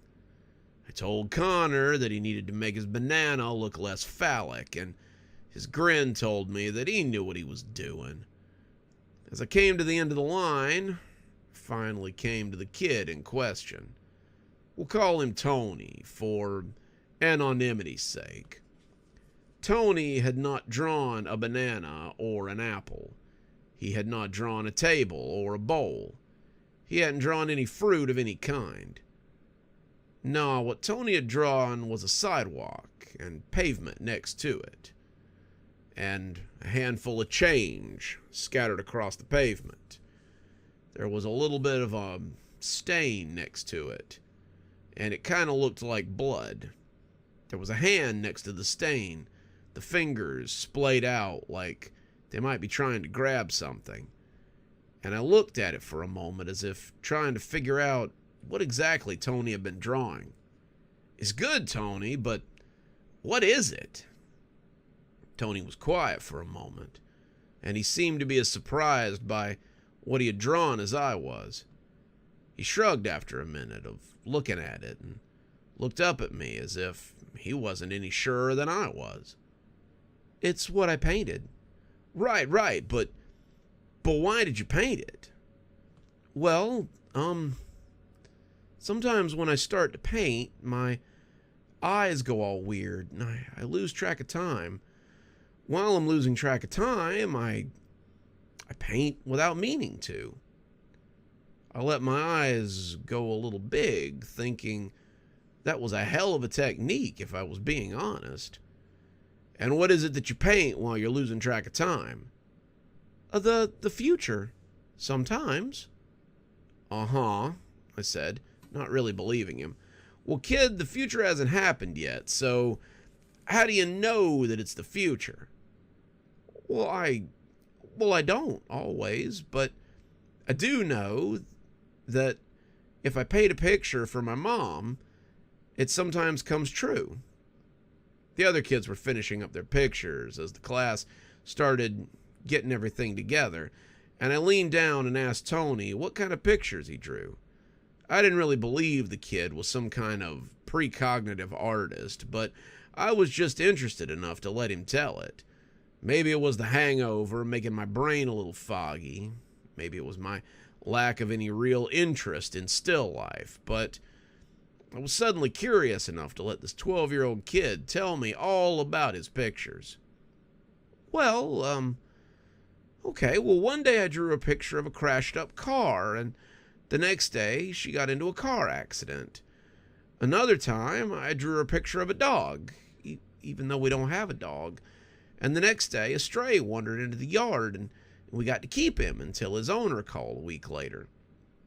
And another time I drew a picture of a weird brown box that made Mom cry. The next day she told me my Aunt Karina had died. It doesn't always happen. Sometimes I draw things and they never come true, but a lot of the time when I draw things, they happen. And Mom looks at my drawings afterwards and seems to really think about them. I thought about it too. That would be a little freaky if I knew somebody who could draw the future. I took another look at the picture and told him to finish it up if he wanted to take it with him. To my surprise, Tony shook his head and said he didn't want it. I asked him why not, and he looked at me in that way that kids usually look at adults in horror movies before he told me that the picture was mine. What do you mean? I don't know, but I feel like it's your picture. Once we got done with the still lifes, we moved on to something else. I had them do another still life, an easel set up for an art class, and when I came around, I noticed that Tony had drawn the exact same picture he had before. I thought maybe he hadn't drawn anything for a moment, but then I noticed an exact copy of it sitting next to his easel. When I asked him why he hadn't drawn a new picture, he just shrugged and said that this was what he had drawn. That made me feel a little funny. And after they had finished with that one, I told the kids they could have free draw for the rest of class. They went to the supply closet and got paints and chalks and acrylics, but Tony just drew in his notebook until his mom came to pick him up. I was still thinking about that picture as I left that day. I figured maybe I would walk down to the corner store and get something a little stronger than Tylenol to get me through the evening. I wanted to sit on my couch, drink a few beers, and just try to put it all out of my head. I was counting the change in my pocket as I stepped off the sidewalk, and suddenly I was falling before I was ready for it. My change went scattering across the blacktop as I stuck my hand out to break my fall. My palm slid across the pavement, and I hissed as it scraped over my flesh. There was a car beeping at me, and people asking if I was okay as they tried to help me up, and I just shook myself and ran off towards my apartment. I ended up just going home and sitting on the couch as I tried to make sense of what had happened. It had happened exactly like it had in the picture, and I just sat there on the couch and tried to wrap my head around it before I finally turned in for the night. I was still trying to wrap my head around it the next day as I came to class, sober for the first time in a while. I decided I was going to give the kids free draw this time, maybe put some prompts on the board and see what they did with them. And when Tony came in, he lifted his hand to me and asked if my hand felt any better. I asked him what he meant, and he said that I'd fallen and scraped my hand the day before. I asked him how he could have known that. Tony hadn't been in the crowd of people that had helped me to my feet, and neither had his mom. I had been pretty sure of that. I drew it, Mr. Randy, so it had to have happened. After that, I started paying more attention to Tony's pictures. I wasn't always in them, but sometimes he would leave pictures behind for me, and I would use them to try and figure out what was going to happen next. When he drew me a picture of a crying woman, I figured I was probably going to have a fight with my girlfriend, and just decided to make dinner instead. When he left me a picture of a dead bird on my fire escape, I was unsurprised the next day when I found a dead crow out there. When he left me a picture of an overdue notice, I decided not to go out and eat with my friends that night so that when it came in the next day, I'd have money to pay my power bill. We went on like that for a while, about 4 months at least, but when he left me a picture the other day, I had to stop and look at it for a while as I tried to figure out what it meant. It was a solid black canvas. Tony had just covered it in black paint. I found an empty black paint can next to his easel and 3 spent permanent markers, as well as several run-down black-colored pencils. Every conceivable inch of the canvas had been painted black, and it gave me the creeps the longer I looked at it. What did this mean? What was he trying to tell me? Not wanting to take any chances, I decided to make my way home before night fell, and I was behind my door before the streetlights came on. He left me another all-black canvas the next day. I wanted to talk to him about it, but every time he finished with the canvas, he seemed to go somewhere, and I never saw him after he was finished. I tried to talk to him while he was drawing, but he never responded to me. It was as if he was so involved in whatever he was drawing that he simply couldn't hear me, and he always seemed to leave when I wasn't paying attention or when I was working with another student. I tried to talk to his mom, but she must have picked him up a few blocks down because I never saw her pull up after class either. It went on like that for close to 2 weeks, and for 14 days I found his black canvases left sitting beside the easel. Finally, I'd had enough. I was having nightmares about those black canvases, and I had to know what they meant.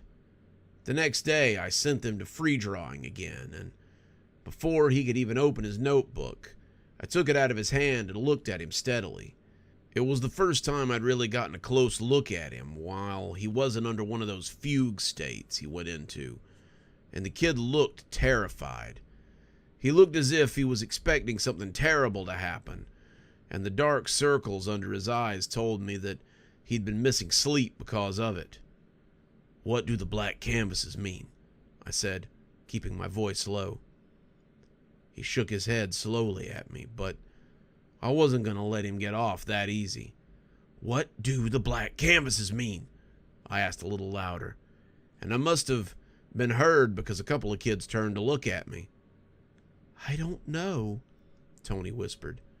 "You drew 'em. You have to know." "I don't.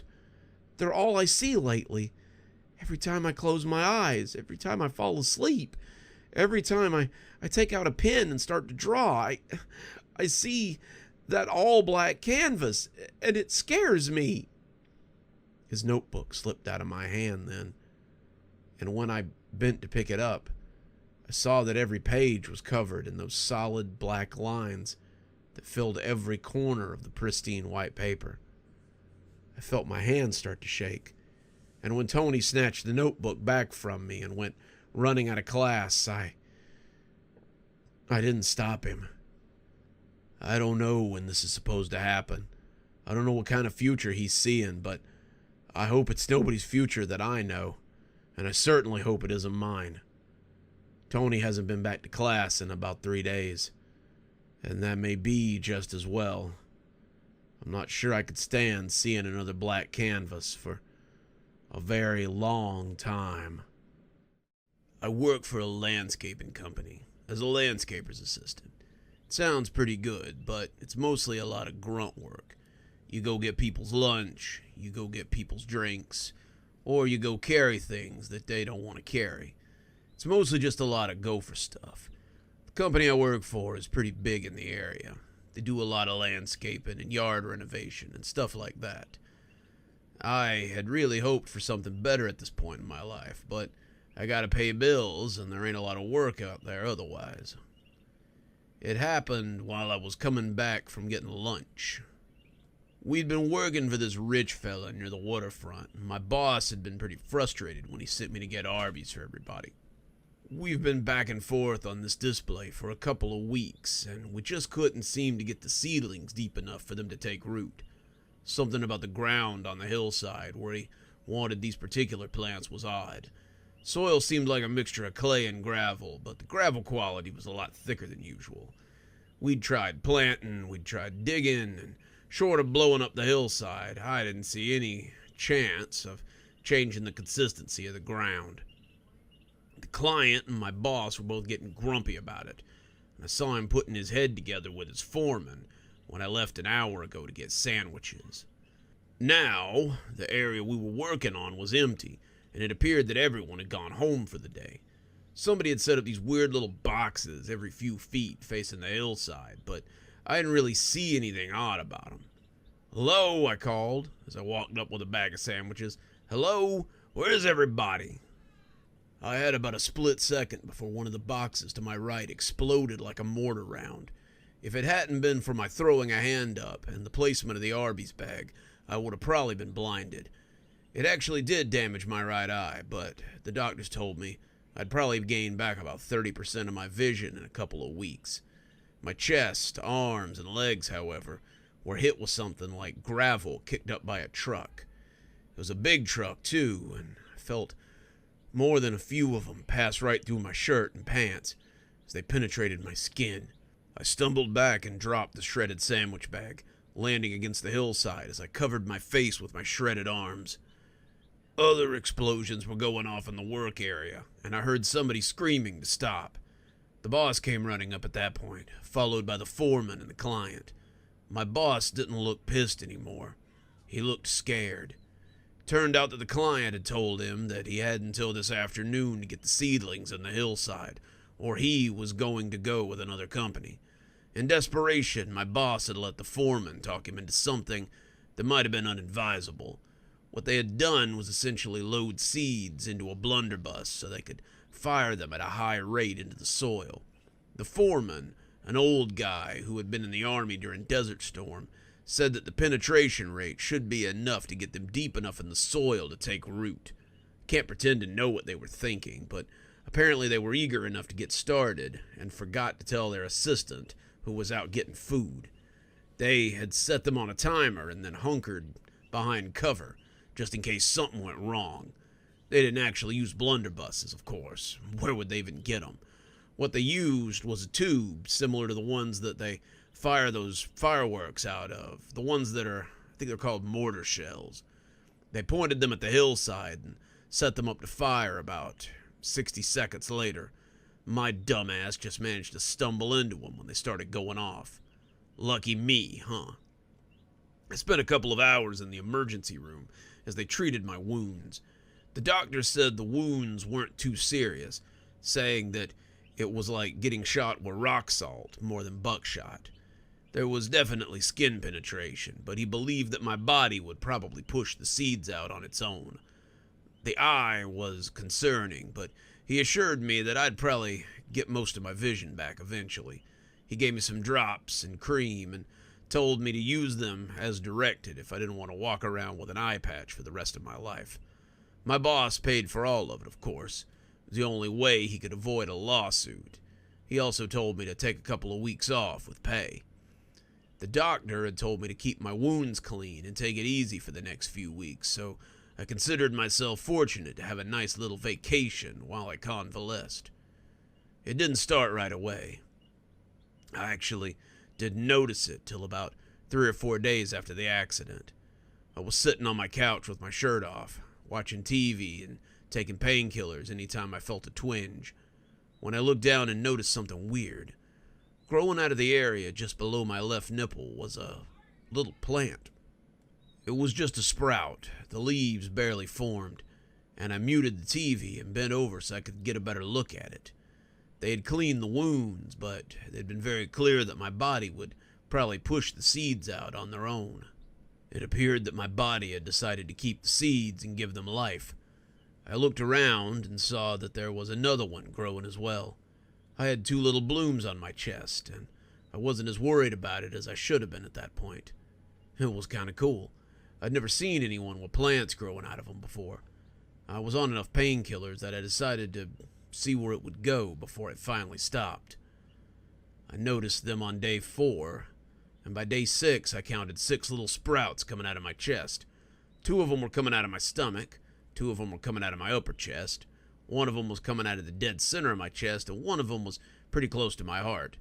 I remembered thinking that was pretty cool, looking at the plants as they grew leaves and started to gain definition. They didn't hurt, nothing really hurt, and I wondered what I should do about them.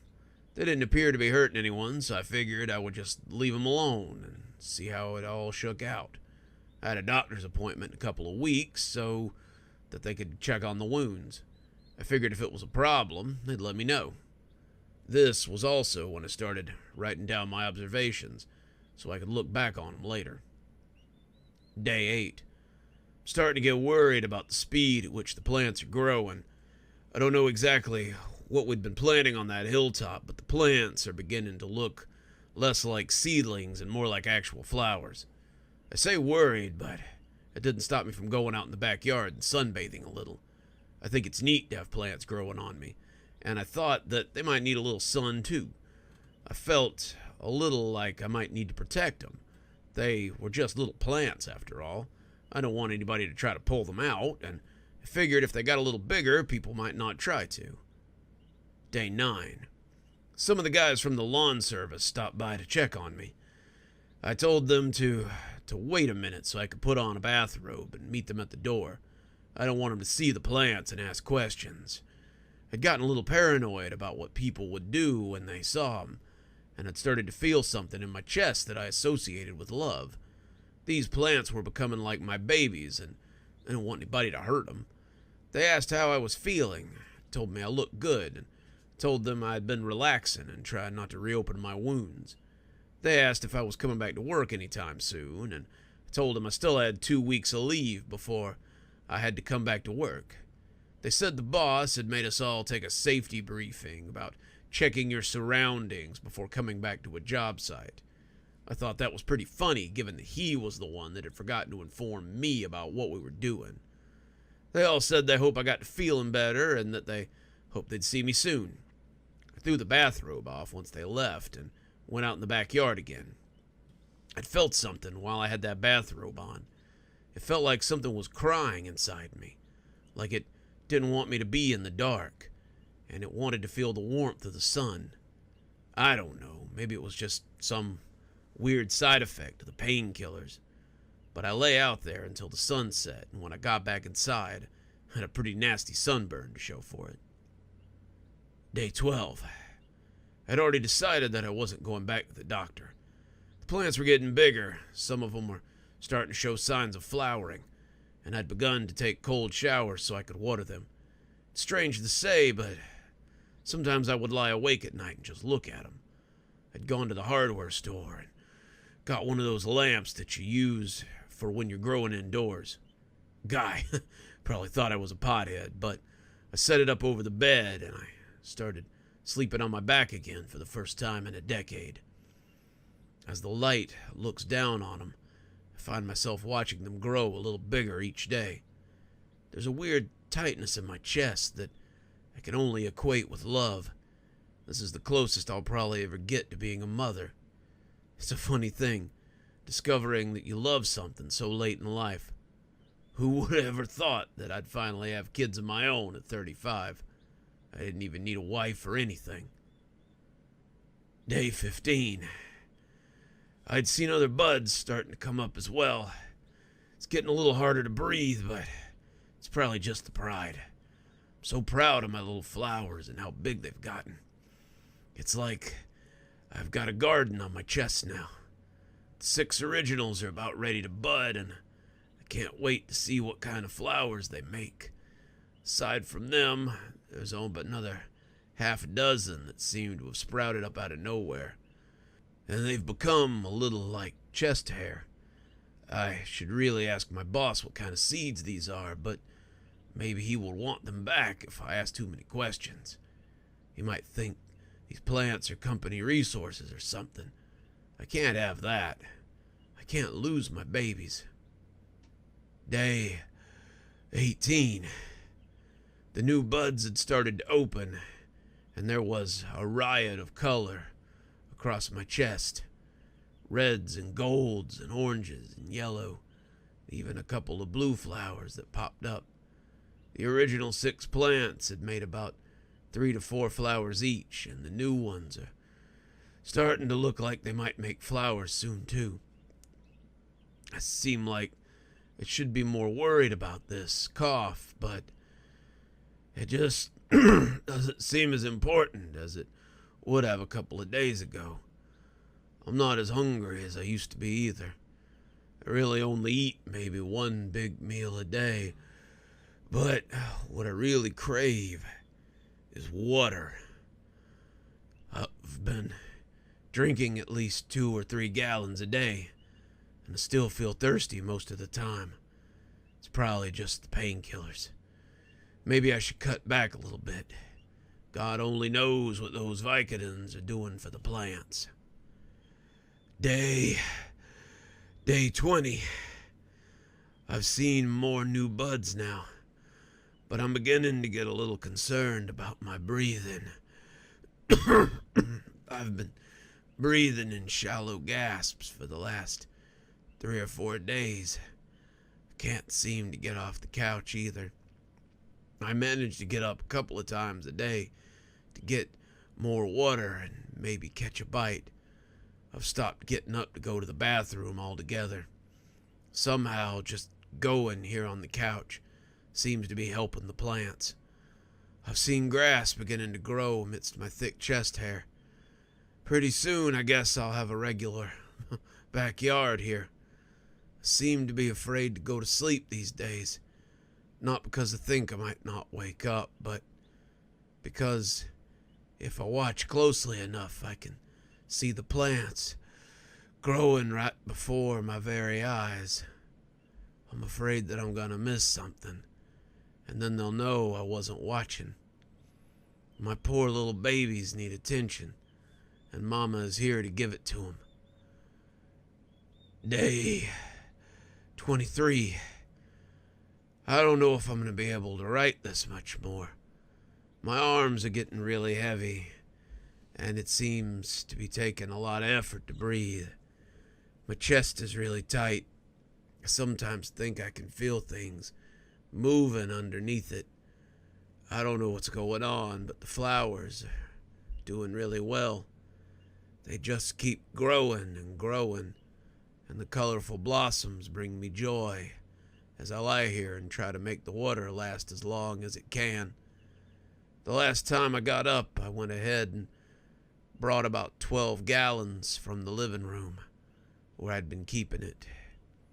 The Amazon guy looked a little weird as he dropped off all that water on the front porch, and I had to rest a couple of times as I tried to bring it all in.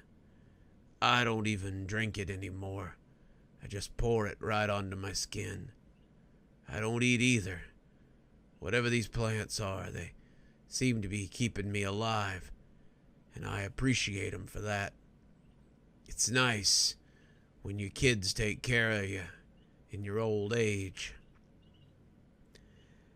Day 30. This is probably gonna be the last one of these that I do. I'm so tired all the time. It takes everything I have to keep breathing.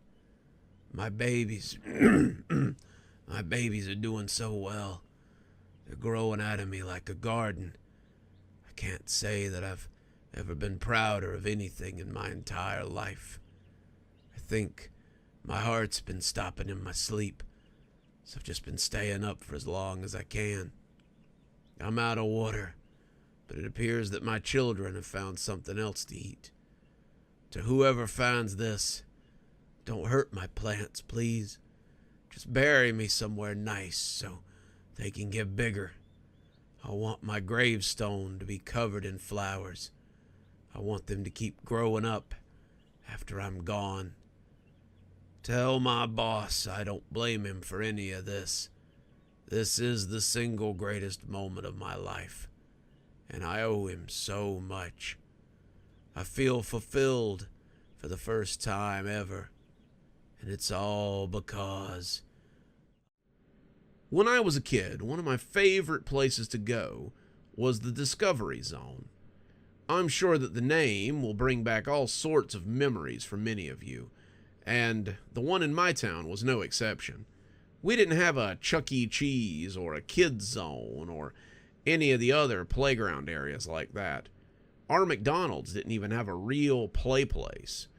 So a lot of people went to the Discovery Zone to have some fun and spend the quarters that their parents gave them. Some of my friends liked the games. A few of them even liked the food they served there, though I always thought it tasted a little like cardboard. What I liked was the seemingly endless play area at the top of the restaurant. Discovery Zone had its own take on the playground that so many other places have. They attached it to the rafters of the building, so it makes you feel like you're above everything else.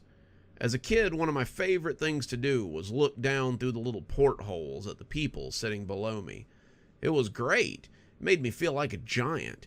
Sometimes I would just sit and watch for hours as people had conversations that I couldn't hear, or watch them eat pizza, or just watch them hang around. The play area was also huge.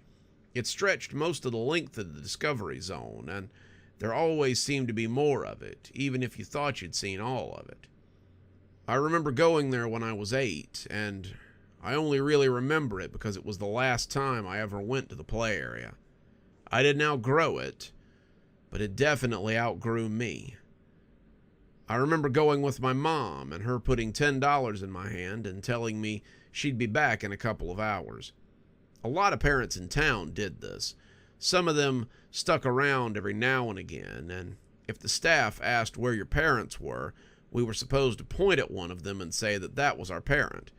They would usually ask, and the parents would say that yes, that was so, and then we'd go back to playing.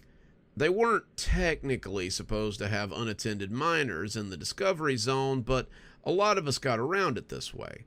At any point, a single adult could unknowingly be responsible for 8 to 10 kids, but it was just how it was in our town, and most of them accepted it. I looked around and saw that my friend Charles and his dad were there. I figured I would tell them that Charles's dad was my dad if they asked, and most of them had so much to keep track of that they didn't have time to remember whose kid was whose. I had $10, so I figured eventually I'd go get a drink and a slice of pizza. I looked at the game room and decided that I would save that for later too. There were only about 3 or 4 games in there that I really liked to play, and with that decision made, I turned my attention to the mouth of the play area. It yawned open and seemed to call to me to have fun, and I was happy to oblige. I remember crawling up that tube and into the top of the play area. The entrance tube was always my favorite part because it felt like you were climbing a mountain to get up into the upper play area. It even had those little rubber handholds that you sometimes saw on climbing walls, just in case you were wearing slippery pants or you weren't really good at crawling. I climbed and climbed and climbed and finally got up into the play area and began making my way through the many tube sections that made it up. You wouldn't think there would be a lot of fun to be had in the tubes, but you'd be wrong. The tubes were a place that had little games sometimes, tic-tac-toe or different matching stuff, and sometimes there were kids in there to play against. There was a slide that took you down into a ball pit. There was another area that led to a maze made out of padded poles, and then there was another area that led into a dark room, but it had a black light in it, so you could see all the designs and things they had on the walls. When the tunnel came to an intersection, I took the one that went right, wanting to go to the room with the padded poles in them. Sometimes you could find kids in there that wanted to bump into each other and race between the poles and see who could get there the fastest. I started making my way through the tunnel, ducking my head so I didn't scrub it on the plastic roof, and I think that might have been the first time I felt like something wasn't quite right. My hair started standing on end, but that was pretty normal since everything in here was made of plastic, and static electricity was something that you just kind of dealt with. There was also a weird tickle on the back of my neck, like something was watching, but I figured it was just a kid who was sneaking up on me. I was 8, and I was in a place that I enjoyed being, so of course I didn't think about it too long. Who would? I kept going through the tunnel, but it felt like it was getting darker. I figured maybe I'd accidentally wandered into the blacklight area, but the farther I went, the more I began to wonder how far the tube was going to go. Kids have a short attention span, and if you don't get to the activities pretty quick, someone's going to lose interest. When I came out of what I thought was the room with the padded poles in it, it turned out to be some kind of tropical forest made out of the same padded poles I'd seen before. The leaves on the make-believe trees were also made out of foam, and it looked like some of them had these lumpy-looking coconuts hanging off of them. I could hear the soft sound of monkeys in the background, too, and I smiled as I thought that that was cool. The Discovery Zone had changed up the room to make it something new. I ran into a few of the trees, laughing as I bounced off of them, and pulled off a few of the coconuts so I could throw them. I kind of wish there were some kids in here so that I could throw coconuts at them too, but nobody came in. It was a big play area, but it was weird that I didn't even hear anyone in any of the nearby tunnels. The Discovery Zone had been pretty busy for a Sunday, and it was a rare occurrence when you got a spot to yourself for more than a couple of minutes. Finally, I got tired of the jungle area and decided to move on. There was a tube at the end of it, and I kept crawling as I made my way towards wherever I was going to next. I took a few turns at random, looking to the side so that I could look out the portholes at the people as they sat below, but there were no windows. There was nothing but a solid, shadowy tube, and I thought that was weird. I'd been over every inch of the Discovery Zone, and I knew where everything ought to be. The area in between the activities always had those little windows so you could look down and wave at your parents or watch what was going on below.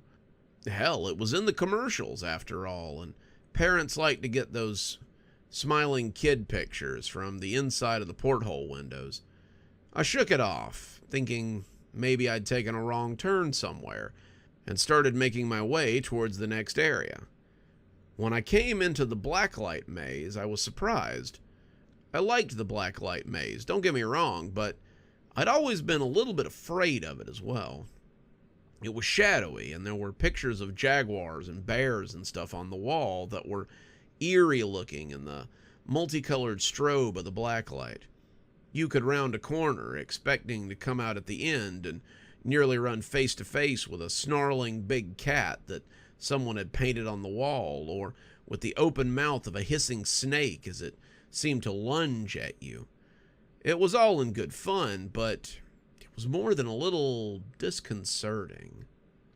I knew the way through the blacklight maze. I nearly had it memorized, but as I took the turns that should have gotten me to the end, I suddenly found that I was in unfamiliar territory.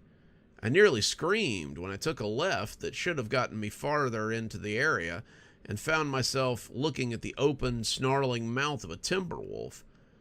I could almost see the slobber dropping from its jaws, and I had to remind myself that it was just a poster on the wall. Then it leaned forward and seemed to snap at me, the image swirling as it moved, and I backpedaled pretty quickly as I went back the way I'd come. That had never happened before. I'd never felt menaced like that by something in the blacklight maze. Oh, sure, I'd been a little afraid of them, but they'd never moved. Sometimes the blacklight made them look like they would move, but it was just an optical illusion. That thing had actually leaned toward me and snapped its jaws at me. I was taking turns at random now, not really paying attention to where I was going, and I pulled up short when I came face to face with a mountain lion that growled and tried to take a swipe at me. It didn't seem to be able to come off the wall. It was trapped by whatever held it there, but still made me scream. I turned around and ran. I took another left, and then a right, and then a left again, and suddenly I was looking at the xenomorph from the Aliens movie.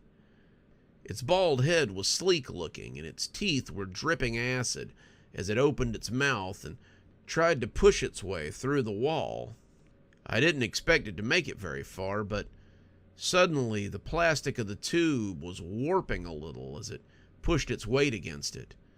I could see it move as it furiously tried to get at me, and I turned again as I ran deeper into the play area.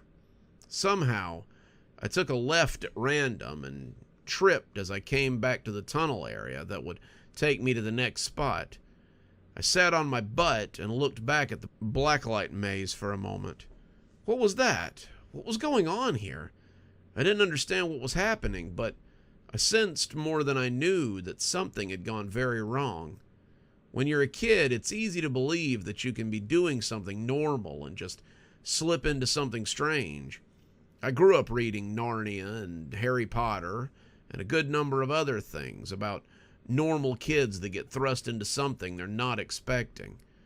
In your mind, you know it's fake, that it's a book, and that it's all make-believe, but on a deeper level, sometimes you're just waiting for it to happen to you. You're waiting for that day when you open the door to the bathroom and you suddenly find that you're far away and long ago. I didn't start moving again until I heard the xenomorph growl, and then I was scrambling through the tunnel as if expecting it to be right behind me. The tunnel seemed to go on forever, and I still didn't understand why I hadn't seen any other kids. Had the xenomorph eaten them? Had the monkeys come out of the trees and finally decided to rip them to pieces? I didn't know. I didn't want to find out.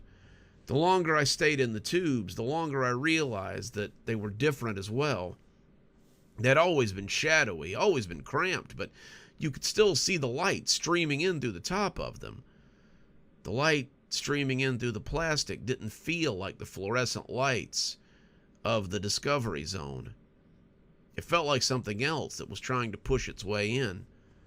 I didn't want to find out what it was, and as I crawled deeper into the play area, I started to wonder if I was ever going to come out again. I hadn't gotten very far away from the blacklight room when I heard something behind me in the tunnel.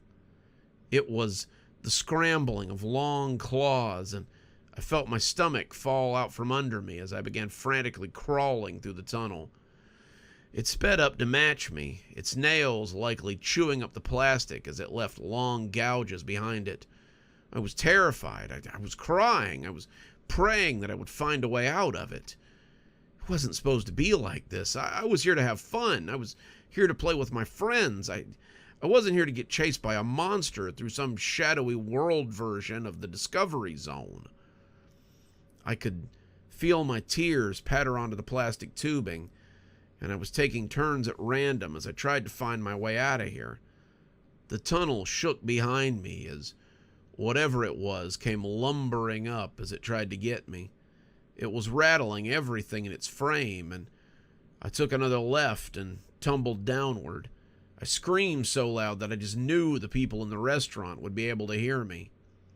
Then, my back hit something hard, and suddenly I was rolling down a long conveyor belt slide before landing safely in the ball pit. I surfaced and came around and found that I was back in the Discovery Zone. The sounds of people and laughing kids and the arcade were everywhere. No one was looking at me. I guess screaming kids aren't really that big a deal around here. And as I stared around frantically, I heard a little kid ask me to move so someone else could come down the slide. I came out of it shaking and looking around nervous, as if I expected that creature to come down the slide as well and get me. Had it all been my imagination? Had it all been some strange little dream that I'd had?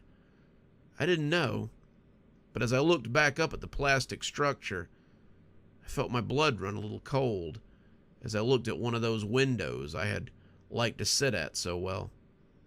The creature was staring out at me through one of the portholes, its breath fogging the plastic as it screamed wordlessly at me.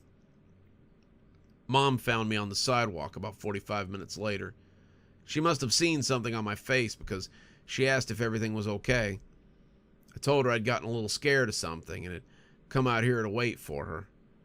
I didn't tell her I still had her $10 in my pocket and that I had nearly been out here for an hour.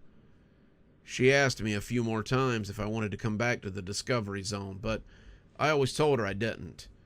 I think she believed I had outgrown it, and I was fine with that. Let her think that I'd gotten too old for it instead of learning the truth about what had happened. Looking back on it now, I'm not even sure that it really happened. Maybe I was just a kid with an overactive imagination. Maybe it was a dream I had and I made too much out of it. Maybe it was just one of those things that I just remember and put too much emphasis on. Sometimes in the middle of a dream or in a daydream, I'll find myself back at the Discovery Zone. I'm 8 years old again. I've just had a terrible scare, and up by the ceiling, staring at me from one of those portholes, is the drooling, hungry face of the xenomorph as it invites me to come back up and try my luck again. That's the only reason I believe it might be true. And it's the reason that I'll never go into another play structure for as long as I live.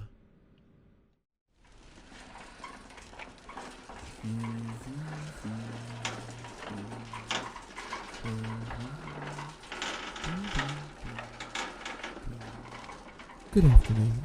Good afternoon.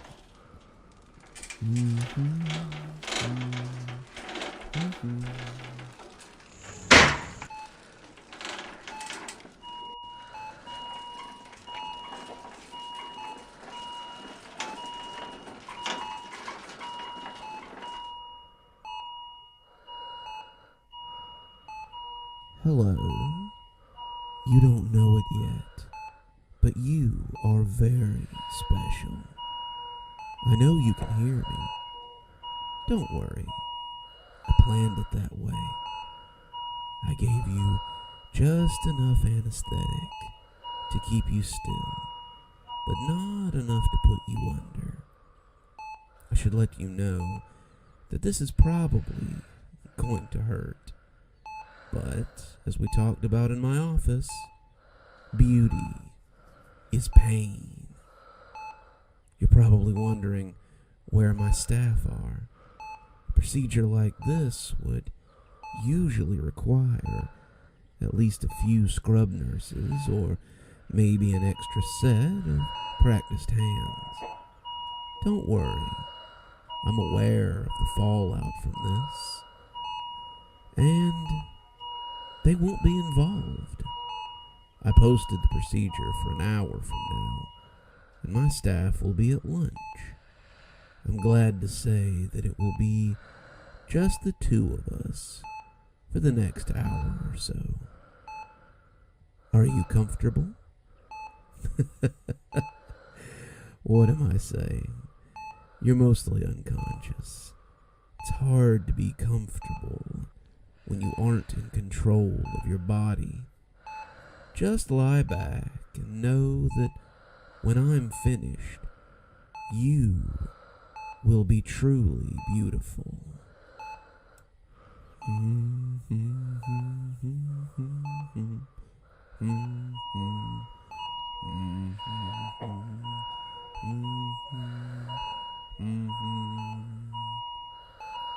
Let's see.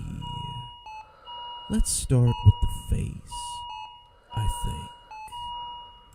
I know you told me all you wanted was a lip filler and perhaps some Botox, but I did mention this at our consultation.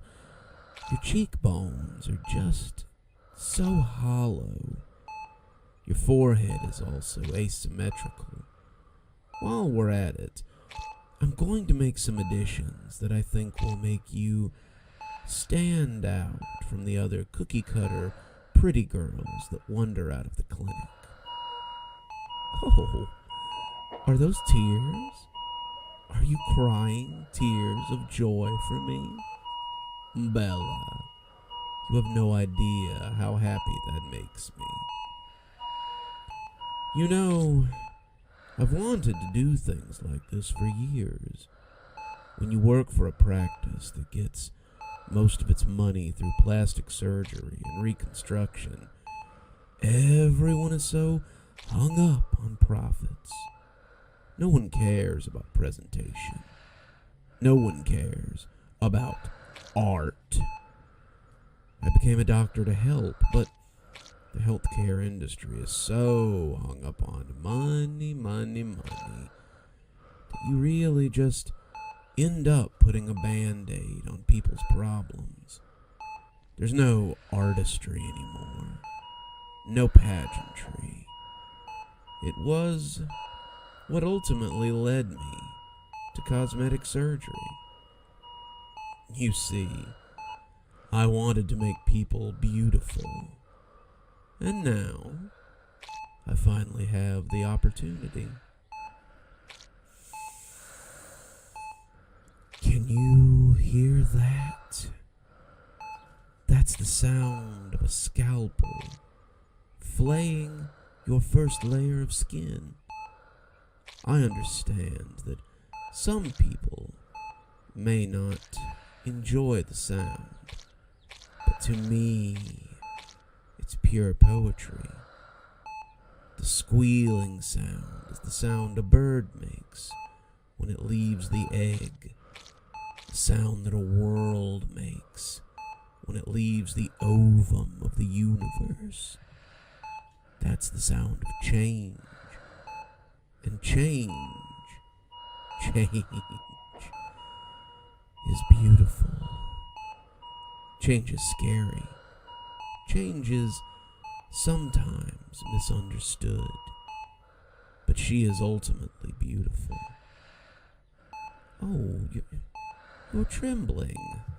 I can't say as I blame you. The anticipation would be too much for me to bear as well. There we are. Let's just add a little here, add a little there. That really is looking much better. Oh.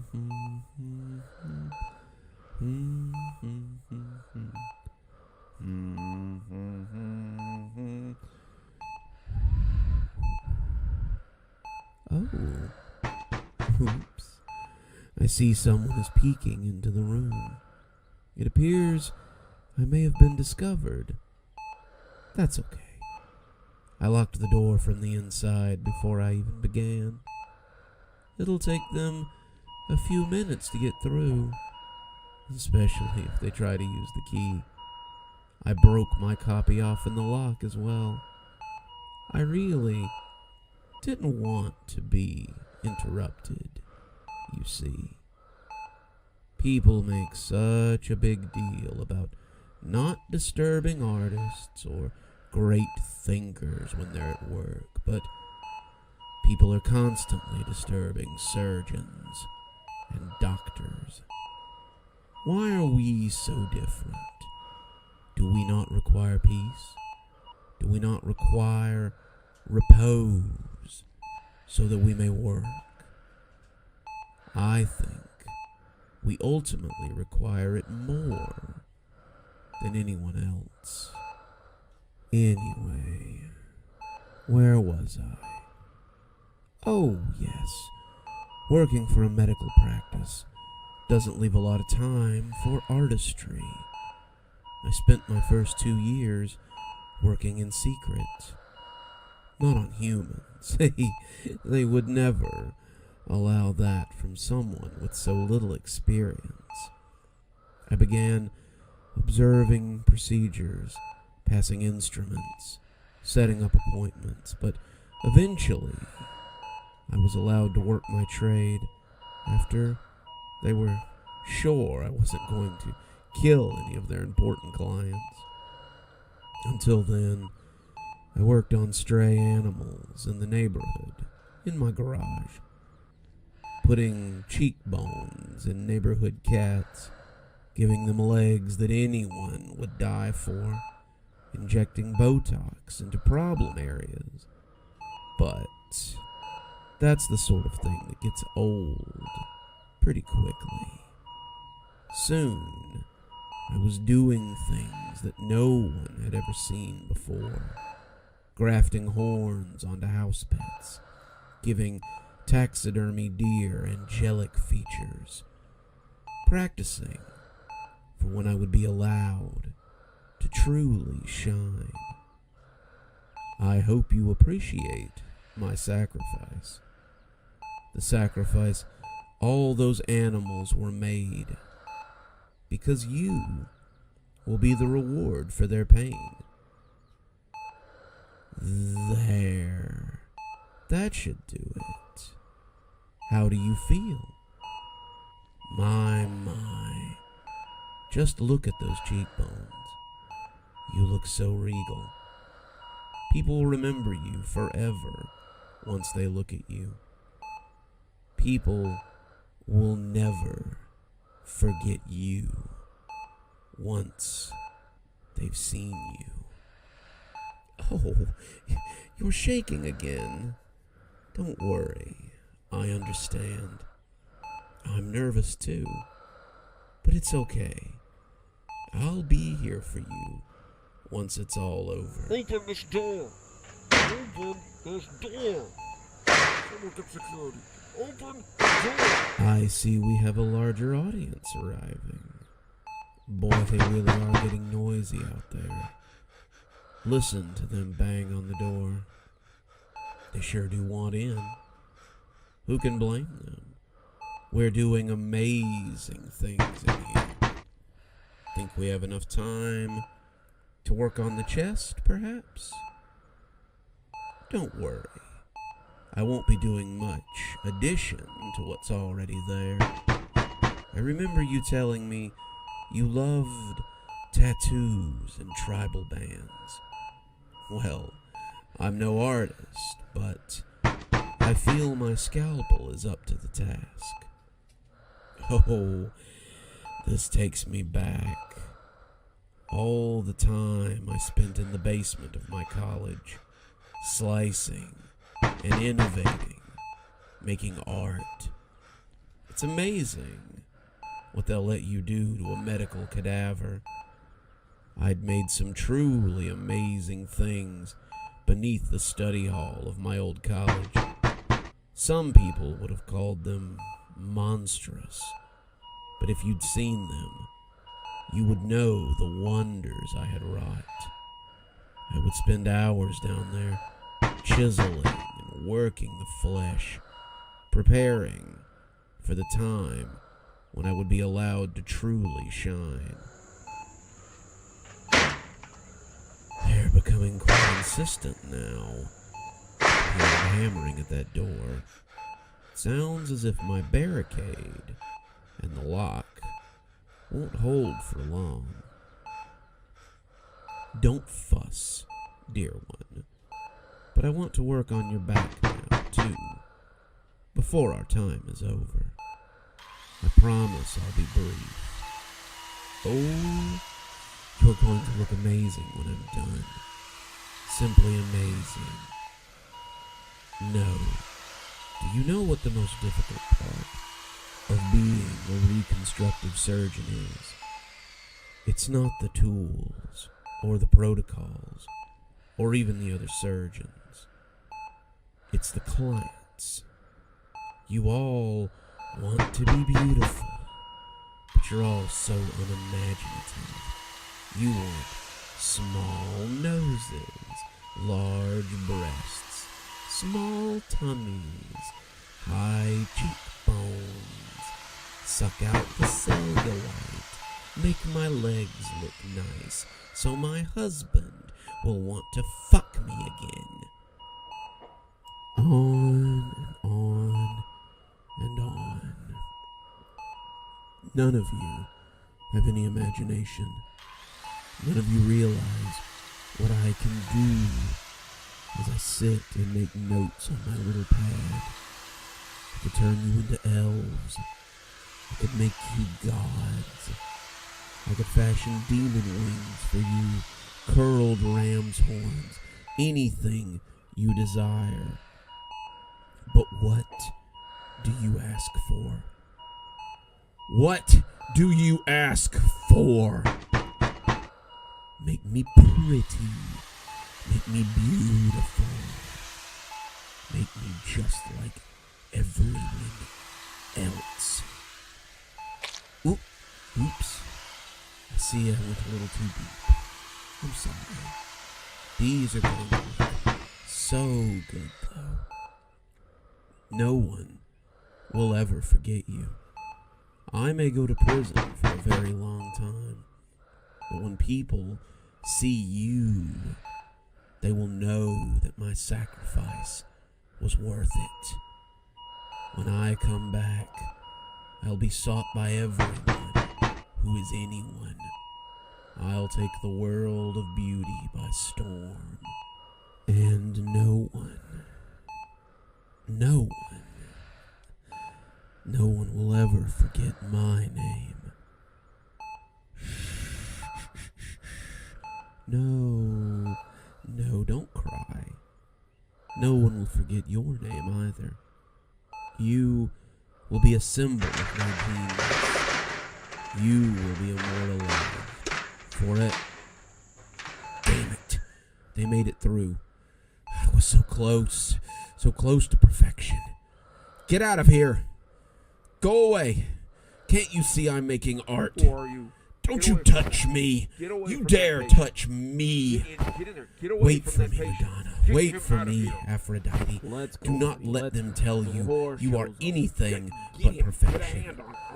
You are art. You are a goddess. And I will return to finish what I started.